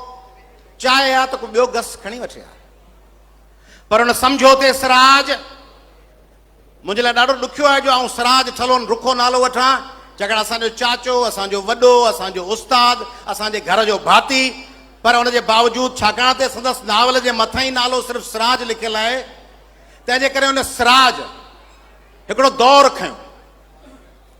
1555, 1560, 1565 जो उहो दौर जॾहिं सिंध ते अरगोननि जी हुकूमत हुई। अरगोन तुर्किस्तान मां, मौजूदा टर्कीअ मां मंगोलनि जी उहा बाक़ियात जेका सिंध ते हमले आवर थी। अरगोन चंगेज़ जे नस्ल मां, मुग़लब चंगेज़ जे नस्ल मां, तुर्खान, ही उहो दौर आहे जंहिं लाइ चयो वञे थो तारीख़ सिंध जी उन खां बदतरीन दौर ॿियो शायदि ॾिठो हुजे। शाह हुसैन अरगोन, मिर्ज़ा बाक़ी बेग, संदसि पुट मिर्ज़ा जानी बेग, रोज़ माण्हू खणी चीचलाए मारण, रोज़ सिंधियुनि खे खणी टियास ते टंगड़ाइण, रोज़ सिंधियुनि खे खणी हाथीअ जे पेर हेठां चीभाटण, रोज़ कंहिं सिंधी मर्द ऐं औरत खे झले उनजी ज़बान वढे छॾण, उनजे कननि खे, नक खे, अखियुनि खे कढाए छॾनि। इहो दस्तूर तफ़रीह हुई अरगोननि ऐं तुर्खाननि जी। ऐं जॾहिं पाण खां इन शइ में थोरी कोताही ते थियनि त ख़त लिखी पोर्चुगेज़नि खे घुरायूं।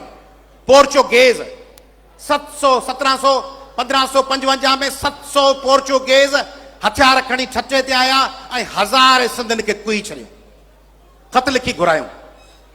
त उहो दौर आहे, भयानक दौर, जंहिं ते सिराजुल हक़ मेमण संदसि शोहरा आफ़ाक़ किताब लिखियो आहे। पड़ाॾो सोई सॾ, जेको पड़ाॾो आहे उहो ई सॾ आहे। लतीफ़ साईं जे हवाले सां ज़िक्र आहे। लतीफ़ साईं जी वॾी ख़ूबी आहे त हू ॿिनि मुतज़ाद शयुनि खे या ॿिनि धारदार शयुनि खे ॻंढे हिकु करे सघे थो। लतीफ़ साईं फिलोसोफर आहे, रुगो पोइट न आहे। हुन सम्झो थिए त निंड इंतिहाई ज़रूरी आहे, निंड वेरी आहे ओजागे जी, पर ओजागे खां सवाइ निंड इनकम्प्लीट आहे। उबतड़नि जो तज़ाद आहे, उबतड़नि जो मेलाप आहे। निंड ऐं आराम, थक ऐं आराम, निंड ऐं जाग, बुख ऐं ढौ, उञ ऐं पाणी, तकलीफ़ ऐं राहत, टकराव वारियूं शयूं। पड़ाॾो सो सॾ वर वाईअ जो जे लही, हुआ अॻई गॾु ॿुधण में ॿथिया। जेको पड़ाॾो आहे सो ई सॾ आहे, ऐं जे वाईअ जे रम्ज़ खे सम्झी त हुआ अॻई गॾु ॿुधण में ॿथिया। इहा ॻाल्हि को रुगो हिते कई अथसि न, पेही जा पाण में कयम रूह रिहाण। ससु ई पई चए, कॾहिं तव्हीं पंहिंजे पाण सां, सिंध जा नौजवानो, सिंध जूं भेनरूं, कॾहिं पंहिंजे पाण सां वक़्तु कढी मोबाइलनि मां जान छॾाए, लैपटॉपनि ऐं टैबलेट्स मां जान छॾाए, केॾी महिल एकांत में वेही पंहिंजे पाण सां रिहाण कयो, पंहिंजे पाण सां कचहरी। पेही जा पाण में कयम रूह रिहाण, त नको डुंगर ॾेह में नका केचिन काण, पुनू थियसि पाण ससुई तां सूरवा। जैसी ससुई हुअसि तैसी सूरवा। जॾहिं आउं पुनू थियसि त पोइ ख़बर पई जग जहान ई ॿियो आहे, ॻाल्हि ई ॿी आहे। सो कंट्राडिक्शन, पड़ाॾो सोई सॾु, सो पखी सो पिंजरो, सो सर सोई हंज। जेको पखी आहे सो पिंजरो ख़ुदि आहे, ऐं जेको तीर आहे सो हंज ख़ुदि उहो तीर बि आहे। सो पखी सो पिंजरो, सो सर सोई हंज। पेही जा परूड़ियो मुंहुं पंहिंजो मंझ, ॾील जंहिंजो ॾंझ सो मारी थो मंझ रहे। मुंहिंजे बुत खे, मुंहिंजे जिस्म खे जंहिं शका तकलीफ़ आहे उहो मारी मुंहिंजे अंदरि वेठो आहे, मुंहिंजे अंदरि। सिराज सम्झो थिए त सिंधियुनि लाइ एक्सटर्नल फोर्सिस, सिंधियुनि लाइ इन्वेडर्स वॾी शइ आहिनि, पर सिंधियुनि जे अंदर में जेको कंप्रोमाइज़, जेको सरेंडर करणु, जेको थकिजी पवणु, जेको मायूस थियणु, जेको सुस्त थियणु, जेको इहो फ़ैसिलो न करे सघणु त पहिरियों क़दम केरु खणे, उन जे लाइ सिंधियुनि जे सिफ़ुनि खे चीरे, उन जे अंदरनि सिफ़ुनि खे धूंधाड़े, उन्हनि मां ॻाल्हि ॿाहिरि कढणी आहे त सिंधियो पंहिंजे इंटरनल कंट्राडिक्शंस, पंहिंजे इंटरनल मायूसी ऐं डिप्रेशन खां ॿाहिरि निकिरो। तव्हांजा अब्बा ॾाॾा विढ़ी विया आहिनि, तव्हांखे इहे विहणो आहे, उन लाइ हिन पड़ाॾो सोई सॾु लिखियो। तव्हां पढ़ंदव, मूं हींअर हिन प्रोग्राम लाइ मुंहिंजे ख़्याल में 15 या 16 दफ़ो वरी पढ़ियो आहे पड़ाॾो सोई सॾु। जुमिला पढ़ां थो आऊं वार कांडार जो। माण्हू जेकॾहिं उन माहौल में उनखे जुड़ी ऐं पंहिंजे दिलि जे गहराइनि ऐं दिमाग़ जे ऊन्हाइनि सां उनखे पढ़े, छा लिखियो पियो आहे। जुमिला न आहिनि, हिकिड़ी तारीख़ आहे। हिकिड़े हंधि लिखे थो सिराज, 17 वरनि जी मलूक छोकिरी ऐं गिल ते घाव जो निशान, अरगोननि ऐं तुरखाननि जे तलवार जे वार जो निशान। 17 सालनि जी मलूक हसीन छोकिरी ऐं गिल ते घाव जो निशान। अल्लाह मुंहिंजूं सिंधी न्याणियूं, किरदार पियो चए सोढो हीरो, अल्लाह मुंहिंजूं सिंधी न्याणियूं हिन दौर में केॾियूं न बेवस ऐं केॾियूं न मायूस ऐं केॾियूं न उॿाणिकियूं आहिनि। कुहाड़ियुनि सां गिल कटिया पिया आहिनि, बदन चिचरिया पिया आहिनि, माण्हू मुआ पिया आहिनि, लाश आहिनि चौधारी। ज़मानो आहे ज़ालमनि जे बादशाहीअ जो, ज़ालमनि जी सल्तनत जो। ॿिए हिकिड़े पासे सिराज लिखे थो, बहस थो करे हिकिड़े ॿिए कैरेक्टर सां। उन ज़माने जी नावल आहे, उन ज़माने जो सिंधी कीअं विढ़िया आहिनि। उन ज़माने जे नावल में कावड़ जी चवे थो, संदसि राज जे हिकिड़े माण्हूअ खे, वरियाम खे चए थो, वरियाम अॼु कोन विढ़ंदासीं, मुंहिंजी मर्ज़ी। वरियाम चएसि थो, तुंहिंजे मर्ज़ीअ जी कहिड़ी कान आहे माण्हुनि खे, सोढा हिते कान तुंहिंजी मर्ज़ीअ जी न, सिंध जे दुश्मननि सां मुक़ाबले जी।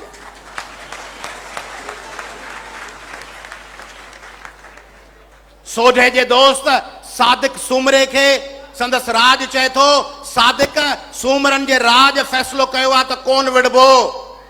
सादिक चए थो, राज ऐं भाग जो क़ौमी फ़ैसिलनि में को अमल दख़ल कोन्हे, असांजे लाइ सिंध अव्वल आहे ऐं सिंध आख़िर आहे।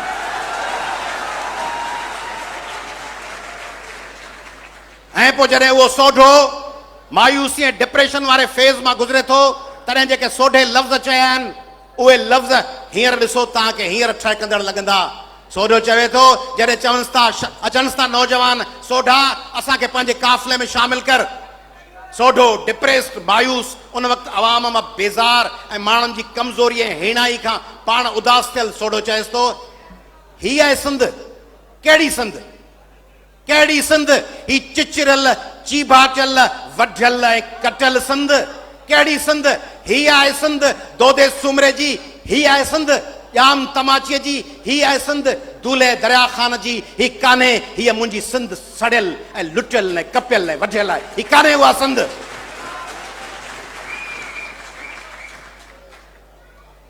सिराज दर हक़ीक़त हिन नावल ज़रिए, ही नावल लिखी पूरो कयो अथसि, स्पेशल लफ़्ज़ में लिखियो अथसि 1970। 1970 कहिड़ो ज़मानो हो? 1 यूनिट, नीलाम बंदि करियो तहरीक, वोटर लिस्टूं सिंधीअ में छपरायो, तहरीक, मुक़ाबला, अयूब ऐं यहया जूं मार्शल लॉऊं।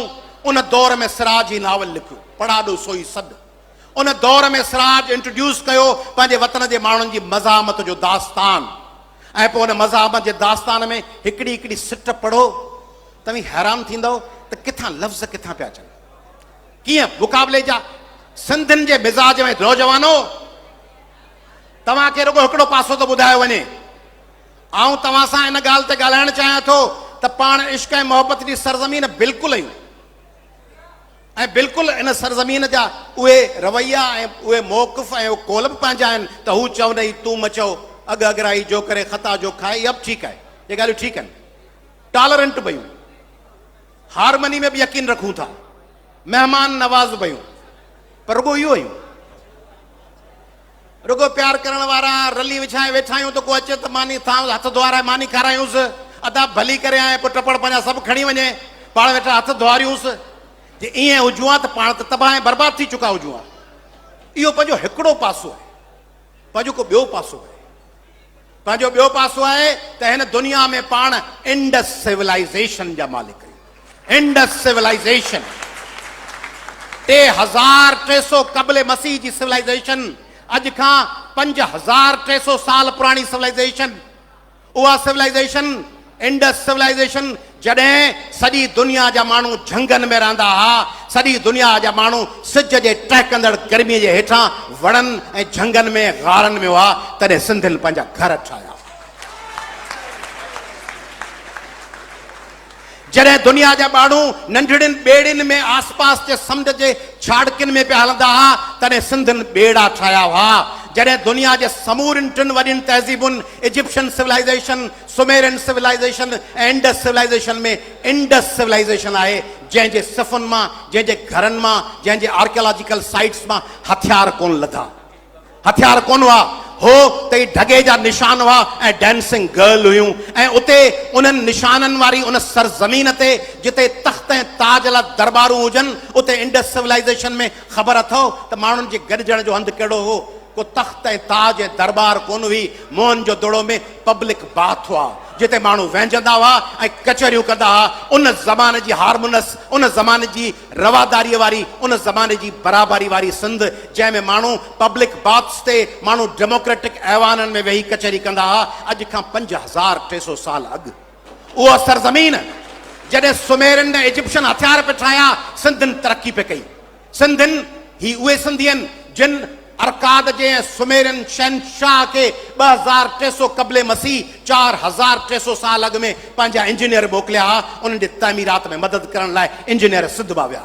उहे सिंधी हुआ जिन पहिरियों दफ़ो ॾंदनि जे बीमारियुनि ते रिसर्च कई, जिन जंड ठाहिया, जिन कपह पैदा कई, जिन ॿेड़ा ठाहिया, जिन माप तौर जा औज़ार ईजाद कया, उहे सिंधी हुआ। उहे सिंधी हुआ जिन दुनिया के सिविलाइज़ेशन जा पहिरियां निशान ॾिना। उहे सिंधी हुआ जिन सॼे वर्ल्ड खे ॿुधायो त ज़राअत में सुधारा कीअं आणिबा आहिनि, जिन एग्रीकल्चरल रिवोल्यूशन आंदो, उहे सिंधी हुआ। उहे तव्हांजा अब्बा ॾाॾा, तव्हांजा जेनेटिक फोर फादर्स हुआ। इहो हिकिड़ो पासो। पर नौजवानो, जॾहिं आर्यन हमलो कयो 600 क़ब्ल मसीह में, तॾहिं उन्हनि जे ख़िलाफ़ हिकिड़े पासे गौतम बुधा उथी बीठो हो, बुधा दी ग्रेट, गौतम हो। ऐं उन ई ज़माने में 600 क़ब्ल मसीह में सिंध जो बादशाह रुद्ररायन हो, जंहिं आर्यन सां पहिरियों मुक़ाबलो कयो ऐं आर्यन सां जंग कई। उहो सिंध जो बादशाह रुद्ररायन हो। जॾहिं 326 क़ब्ल मसीह में 326 क़ब्ल मसीह में 2000 साल हिकिड़ा ऐं 326 ॿिया, 2326 क़ब्ल मसीह में जॾहिं एलेक्ज़ांडर दी ग्रेट हमले आवर थी आयो, सिकंदर आज़म, तॾहिं सैवण वटि उनजो पहिरियों मुक़ाबलो सॼे बर्रे सग़ीर में सिंध जे बादशाह सांबस कयो। सांबस हो जेको एलेक्ज़ांडर दी ग्रेट सां विढ़ियो मुक़ाबलो। जॾहिं 600 सदीअ में राणा महारत हमले आवर थियो सिंध में, सिराज इन्हनि शयुनि खां मुतासिर थी नावल लिखियो आहे। राणा महारत हमले आवर थियो त सिंध जे राजा चच हुन सां तलवार जो दूबदू मुक़ाबिलो कयो इन शर्त ते त जेकॾहिं तूं फातह त पोइ तुंहिंजी ॻाल्हि हलंदी, जे आऊं फातह त तूं हटी वेंदे हितां। हू हमले आवर थी विया आहियो। चच हुन सां तलवार सां मुक़ाबिलो कयो, हुनजी ॻिची वढे छॾियईं ऐं सिंध खे शिकस्त खां बचाईं। चच बादशाह विढ़ियो। सिंध ईअं विढ़ंदा हुआ जॾहिं अलाउद्दीन खिलजी हमले आवर आयो तॾहिं अलाउद्दीन खिलजी सां दोदो सूमरो विढ़ियो हो। ऐं जॾहिं मोहम्मद शाह तगलक 1351 जे अक्टूबर महीने में हमलो कयो, मोहम्मद शाह तगलक जी फौज जो तइदाद हो 1.5 लख ऐं साम्हूं सिंधियुनि जी फौज जाम बाबीन जी क़यादत में हुई 3000 माण्हुनि जी। होॾां 1.5 लख फौज ऐं 500 हाथी सुल्तान मोहम्मद तगलक जी क़यादत में, हेॾा 3000 पंजो हिसो 3000 सिंधी बिना हाथियुनि जे। ऐं उन्हनि 3000 उन्हनि 1.5 लख फौज खे जूता हणी शिकस्त ॾेई लतूं हणी पंहिंजे वतन मां कढी छॾियो।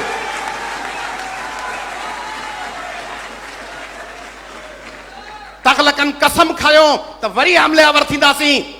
1361 में 10 सालनि खां पोइ तगलक बादशाह वरी हमले आवर थियो। उन वक़्तु हुन सां गॾु हुई 2.5 लख फौज ऐं ॿिए पासे जामन जी फौज हुई 40,000। उन 40,000 जी फौज 2.5 लख तगलकनि जे लश्कर खे वरी पादर हणी उन्हनि खे क़तल करे उन्हनि जा लाश उछलाए रवानो करे छॾियो।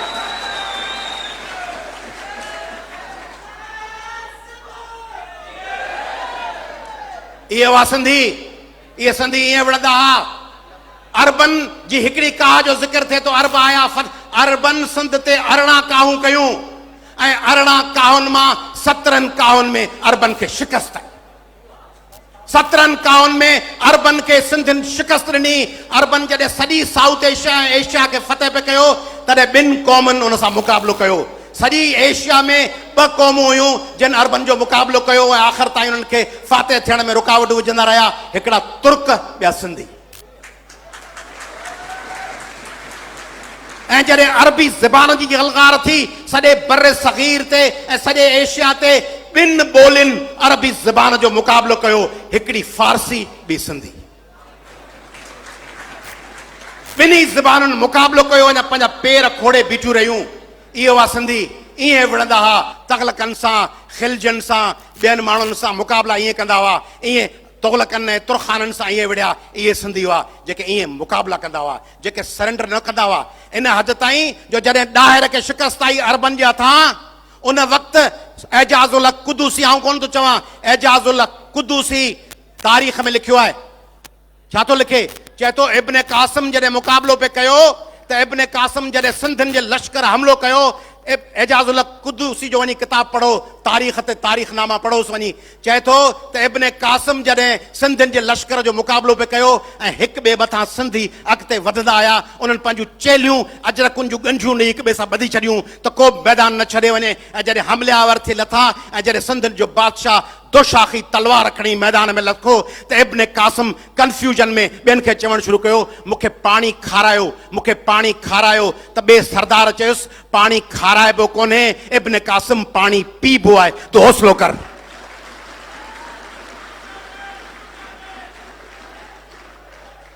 सिराज उन्हनि तारीख़ जे वाक़िअनि खे पंहिंजो रस्तो बनायो आहे। ऐं पोइ जॾहिं शिकस्त आई सिंधियुनि जी फौज खे, तॾहिं सिंधियुनि जी राणी लाॾबाई पाण खे किले जी दीवार तां हेठि उछलाए छॾियो, पाण खे मारे छॾियो, सरेंडर कोन कई। सिंधियुनि जी न्याणी लाॾबाई अरबन जे घेरे में ग़ुलाम थी जीअण खां किले जी दीवार तां कई फुट उतां टिप ॾिनई ऐं 50,000 सिंधी सूरमनि जी वॾियुनि ज़ालुनि पाण खे सती करे साड़े छॾियो। ग़ुलाम कोन थियूं, पेश कोन थियूं। 50,000 औरतुनि पाण खे सती करे छॾियो। जॾहिं सूमरनि जूं ॿाहूं अबड़नि जे हवाले थियूं पनाह तौर ऐं खिलजी जो लश्कर आयो हो, तॾहिं अबड़े मुक़ाबिलो कयो। ऐं जॾहिं अबड़ो मुक़ाबिलो न करे सघियो आख़िर में हुननि जी ताक़त हुई, तॾहिं अबड़े सरदारनि ऐं साम बणियल सभिनी औरतुनि पंहिंजो पाण खे साड़े छॾियो ऐं पेश कोन पई, पाण खे साड़े छॾियो। ग़ुलाम थी, बानियूं थी, उन्हनि जे महलनि में बेरा ऐं वेटर थी जीअण खां हुननि पंहिंजे पाण खे मारे छॾियो, सरेंडर कोन कयूं।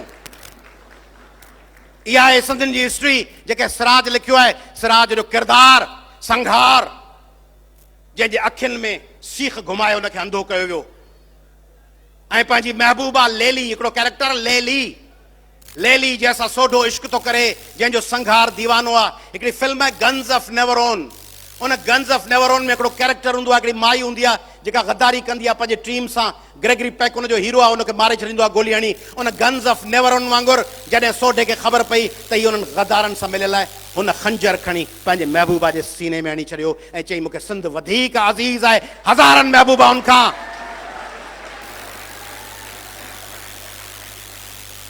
जॾहिं उनमें दूल्हा दरिया ख़ान उन वक़्त जे अरगोननि तुर्खाननि जे नुमाइंदा कमांडर अमीर ख़ान सां विढ़े थो ऐं अमीर ख़ान हुनजे साम्हूं मुक़ाबले में अचे थो ऐं सोढो वार करण लाइ पंहिंजी कुहाड़ी उभी करे थो त अमीर ख़ान चएसि थो त सोढा तो कसम खयो हो, तो वचन ॾिनो हो त मूं ते हमिलो न कंदे। सोढो चएसि थो अमीर ख़ान मुंहिंजा अहिड़ा 1000 वचन ऐं सूंहं सिंध तां क़ुर्बान आहिनि। मारे थो छॾेसि। दुश्मननि सां मुक़ाबिलो ऐं पोइ जॾहिं तुर्खाननि ऐं अरगोननि खे शिकस्त ॾियनि था तॾहिं आख़िरी लम्हे मुग़लनि जो लश्कर अचे थो। 8000 सिंधी ऐं 1 लख मुग़ल। हिकिड़े सिंधीअ ते 12 मुग़ल, जदीद हथियार। पोइ उनखे जीअं सिराज साहब लिखियो आहे, उन जी जेका मंज़र कशी कई अथसि, चए थो सिंधी ईअं विढ़िया, सिंधी ईअं ये ॻाल्हियूं हिते गॾु कजो, स्टोर कजो, सेव कजो। सिंधी ईअं विढ़िया जीअं विढ़ंदे अहिड़ी जंग न ज़मीन ॾिठी हुई न आसमान ॾिठी। अहिड़ी जंग न वण टिणनि ॾिठी हुई या न ज़मीन जे ज़रनि ॾिठी हुई। अहिड़ी जंग जेका इंसाननि न अॻु ॾिठी हुई न वरी इंसान ॿिए दौर में ॾिसी सघंदा। सिंधी मैदान में लथा ऐं सिंधी ईअं पे विढ़िया। सिराजुल हक़ तो लिखे पंहिंजे नावल जे आख़िरी सुफ़नि में, सिंधी ईअं पे विढ़िया जो सिंधियुनि खे ॼण किरण आयो ई कोन थिए। ऐं जे हिकिड़ो सिंधी किरियो थिए त उनजे ज़ख़्म मां ॿिया 100 सिंधी उभा थी खड़ा थिया थिए ऐं उनजे ज़ख़्म मां ॿिया 100 ॼणा अची उन्हनि तुर्खाननि, अरगोननि ऐं मुग़लनि जो मुक़ाबिलो थिए कयो।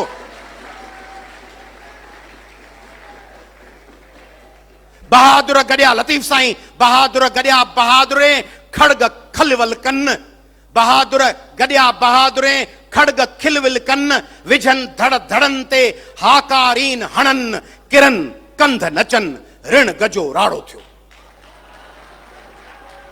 हेॾा हिन हाकारियो होॾा हू हणनि, हेॾा हिन हाकारियो होॾा हू हणनि, सुरनायूं ऐं सुंधड़ा ॿिन्ही पार ॿुरनि, घोड़नि ऐं घोटनि ऋण में लाऊं लधियूं। घोड़ा बि पट ते किरी पिया शहीद थी ऐं घोट बि किरी पिया ऐं मिटीअ वटि उन्हनि हिक ॿिए जे भाकुरनि में लाऊं, जीअं घोट कुंवार लाऊं लंदा आहिनि तीअं घोड़नि ऐं घोटनि ज़मीन जी मिटीअ ते लाऊं लधियूं। झिमंदियूं अचनि झोलियूं झूंझारनि जूं, डोलियूं जिन में लाश पिया आहिनि। सिंधियुनि जा मुक़ाबले में जेके लाश पिया अचनि, झिमंदियूं अचनि झोलियूं झूंझारनि जूं, पायो बुक बुहार जा उन जूं वहूं वाका कनि। धूड़ खणी मथे में विझी उन्हनि जूं औरतूं पार पियूं कढनि। झिमंदियूं अचनि झोलियूं झूंझारनि जूं, पाए बुक बिहार जा उन जूं वहूं वाका कनि, पीटीन पार कढनि, ऋण गजो राड़ो थियो। पिटीन पयूं ऐं बा जंग जो मैदान ॿरे पियो। जंग जो मैदान टहके पियो सिंधियुनि जे मुक़ाबले सां, सिंधियुनि जे रत सां ऐं सिंध जे जज़्बे सां ऐं सिंधियुनि जी साबित कदमी सां।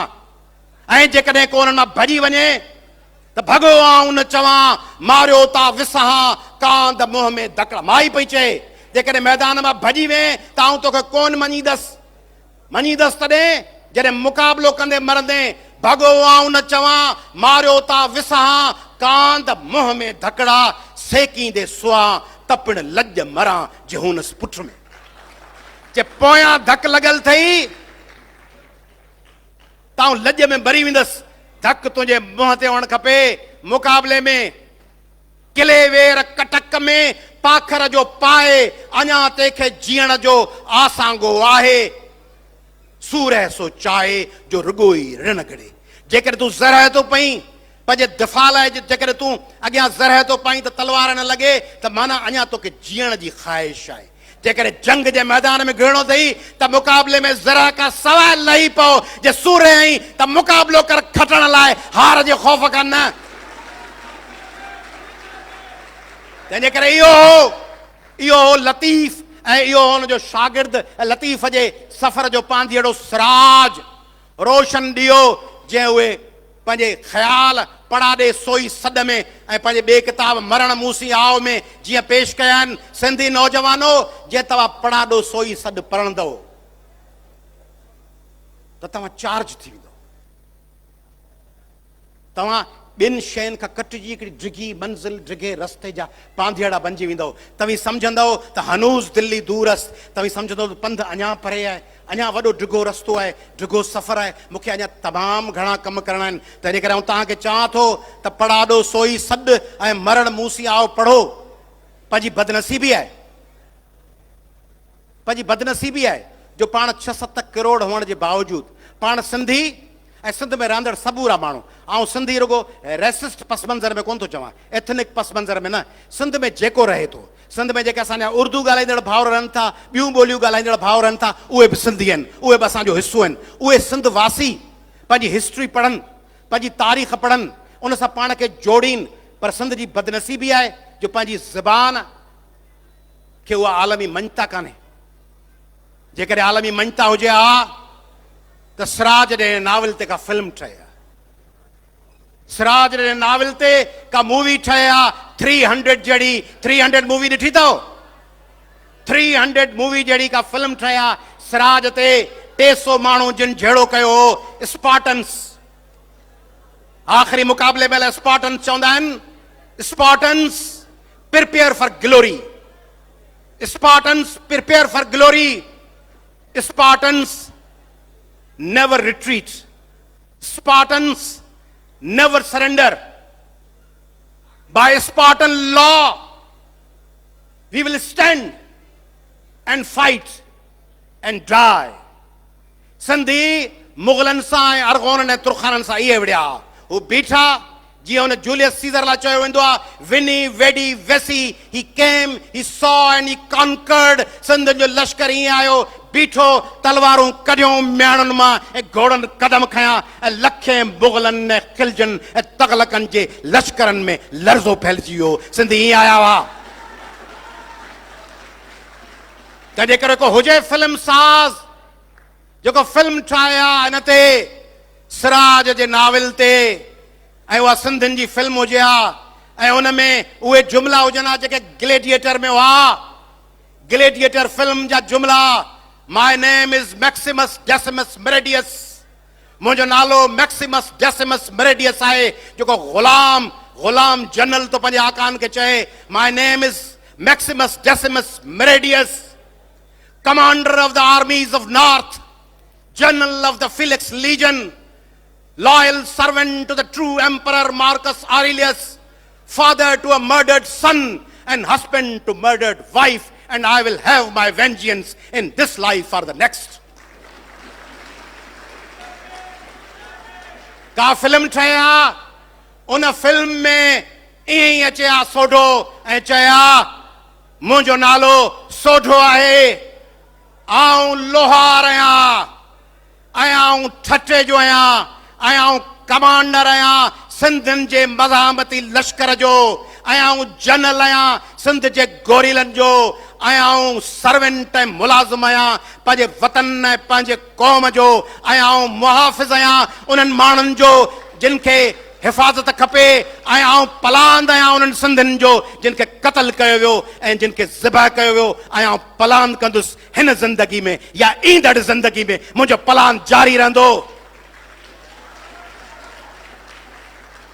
तंहिंजे करे सिंधियो नौजवानो अदब पंहिंजी जाइ ते तारीख़ पंहिंजी जाइ ते जे पंहिंजे क़ौम पारां उत्साह चाहियो था त सिराज पढ़ो लतीफ़ साईं पढ़ो शेख अयाज़ पढ़ो रसूल बख्श पली जो पढ़ो GM सैयद पढ़ो हैदर बख्श जतोई पढ़ो अमर जलील पढ़ो रशीद भट्टी पढ़ो सिंध जे मोहक़िक़नि आलमनि अदीबनि खे पढ़ो उन्हनि मां सिखो न त ही जेके लश्करनि तव्हांखे घेरे में आणे तव्हांखे आहिस्ते आहिस्ते ज़मीन ऐं वसीला ऐं पाणी तव्हांजे पेरनि हेठां कढी वेंदा तंहिंजे करे बीही रहो ऐं अयाज़ जे हिननि सुठुनि में त डर जो ॾढ गिदड़ लय आहे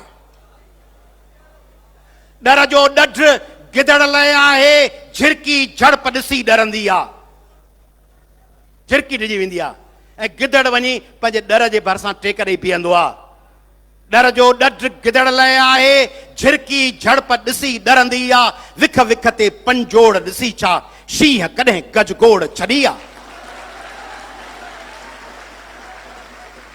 डर जो ॾढ गिदड़ लाइ आहे, झिरकी झड़प ॾिसी डरंदी आहे, विख विख ते पंजोड़ ॾिसी छा शींहं कॾहिं गजगोड़ छॾी आहे। कंहिं बि उकाबी चंबे भव में आखेरे जी ओट वरिती आहे, जंहिं आज़ाद गुज़ारियो आहे तंहिं लाइ मौत त का शइ न आहे ऐं तो पंहिंजी पूरी जिंदड़ी जंहिं पल में भरपूर भरी आहे, सो पल सग सदिन जी आहे। सभ खां तंहिंजी उमिरि वॾी आहे, सारी उमिरि ग़ुलामीअ जीअ खां आज़ादी पल जी बि चङी आहे। महिरबानी।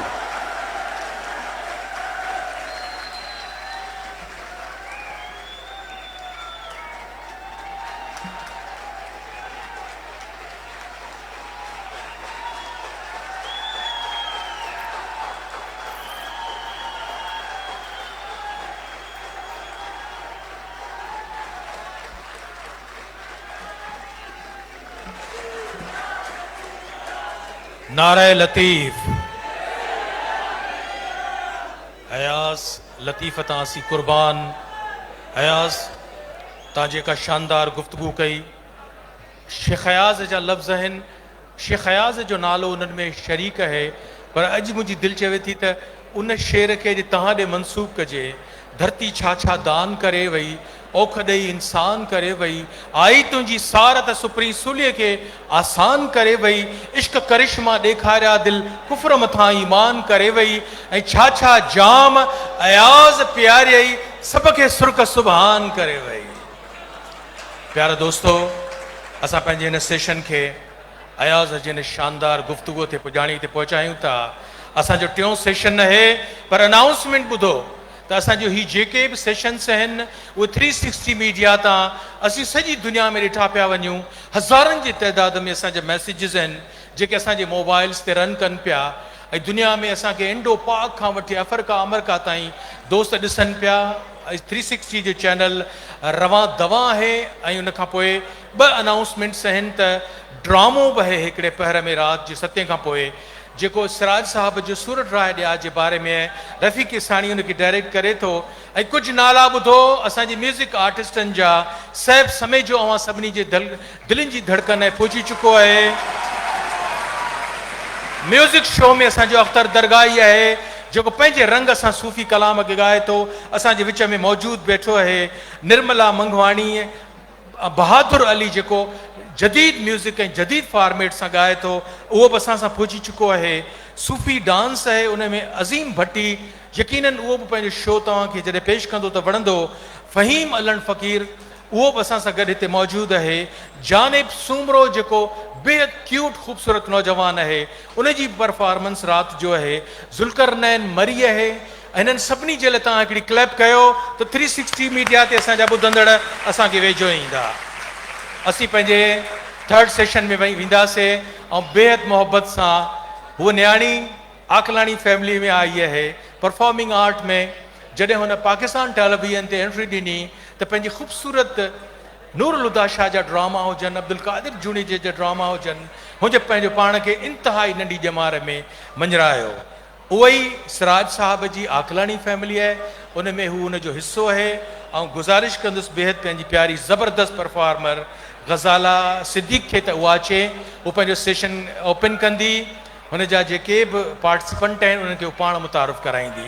अमी सभु वेझो सिर्फ़ु कलाक जो हिकिड़ो सेशन आहे, उन खां पोइ असीं पंहिंजे परफॉर्मिंग आर्ट वारनि सेशन ॾिए ऐं अॼु भरपूर ताड़ियुनि में असांजे आर्ट जी दुनिया जो हिकिड़ो इंतिहाई ख़ूबसूरत नालो आकलाणी फैमिली जी हिन वक़्तु उहा न्याणी आहे गज़ाला सिद्दीक़।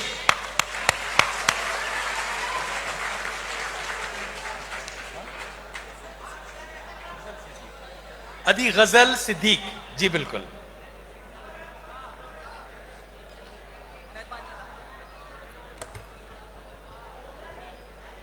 साथियों,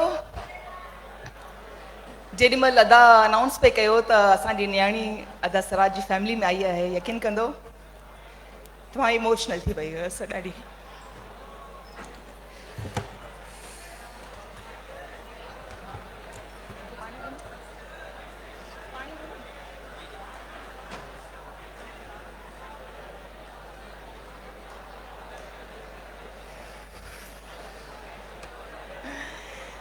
ये ॾाढा ख़ूबसूरत लम्हा हूंदा आहिनि, ॾाढियूं ख़ूबसूरत मेमोरीज़ हूंदियूं आहिनि जेके हमेशह तव्हां सां गॾु रहंदियूं आहिनि। ऐं मूंखे ॾाढो सुठो पियो लॻे हिते अची। मूंखे हिते पंहिंजे प्यारे मुड़ुस ऐं पंहिंजे पुट जी वास थी अचे त उहो हिन धरती जी पैदावार आहिनि। ऐं आई फील वेरी प्राउड त मां अदा सिराज जी फैमिली में आई आहियां ऐं एतिरी सुठी फैमिली मूंखे जेको आहे उन हंज में मूंखे खयो आहे ऐं एतिरो प्यार ॾिनो आहे। हाणे मूंखे ॿुधायो त सेशन शुरू कजे असां अदा जी एॾी अदा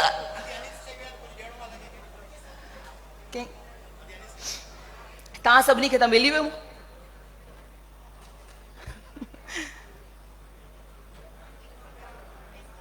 ही सेशन ख़तम थियो न? महिरबानी, असां तव्हां सभिनी जी महिरबानी, तव्हां हिते आयो ऐं अदा अयाज़ जी तकरीर ख़ासि मां तव्हांजी स्पेशली ॿुधणु ॾाढी मूंखे ख़ुशी थी आहे। तव्हांखे ईअं ॿुधंदे इलाही सुठो लॻो। अदा अयाज़ लाइ खोड़ सारियूं ताड़ियूं।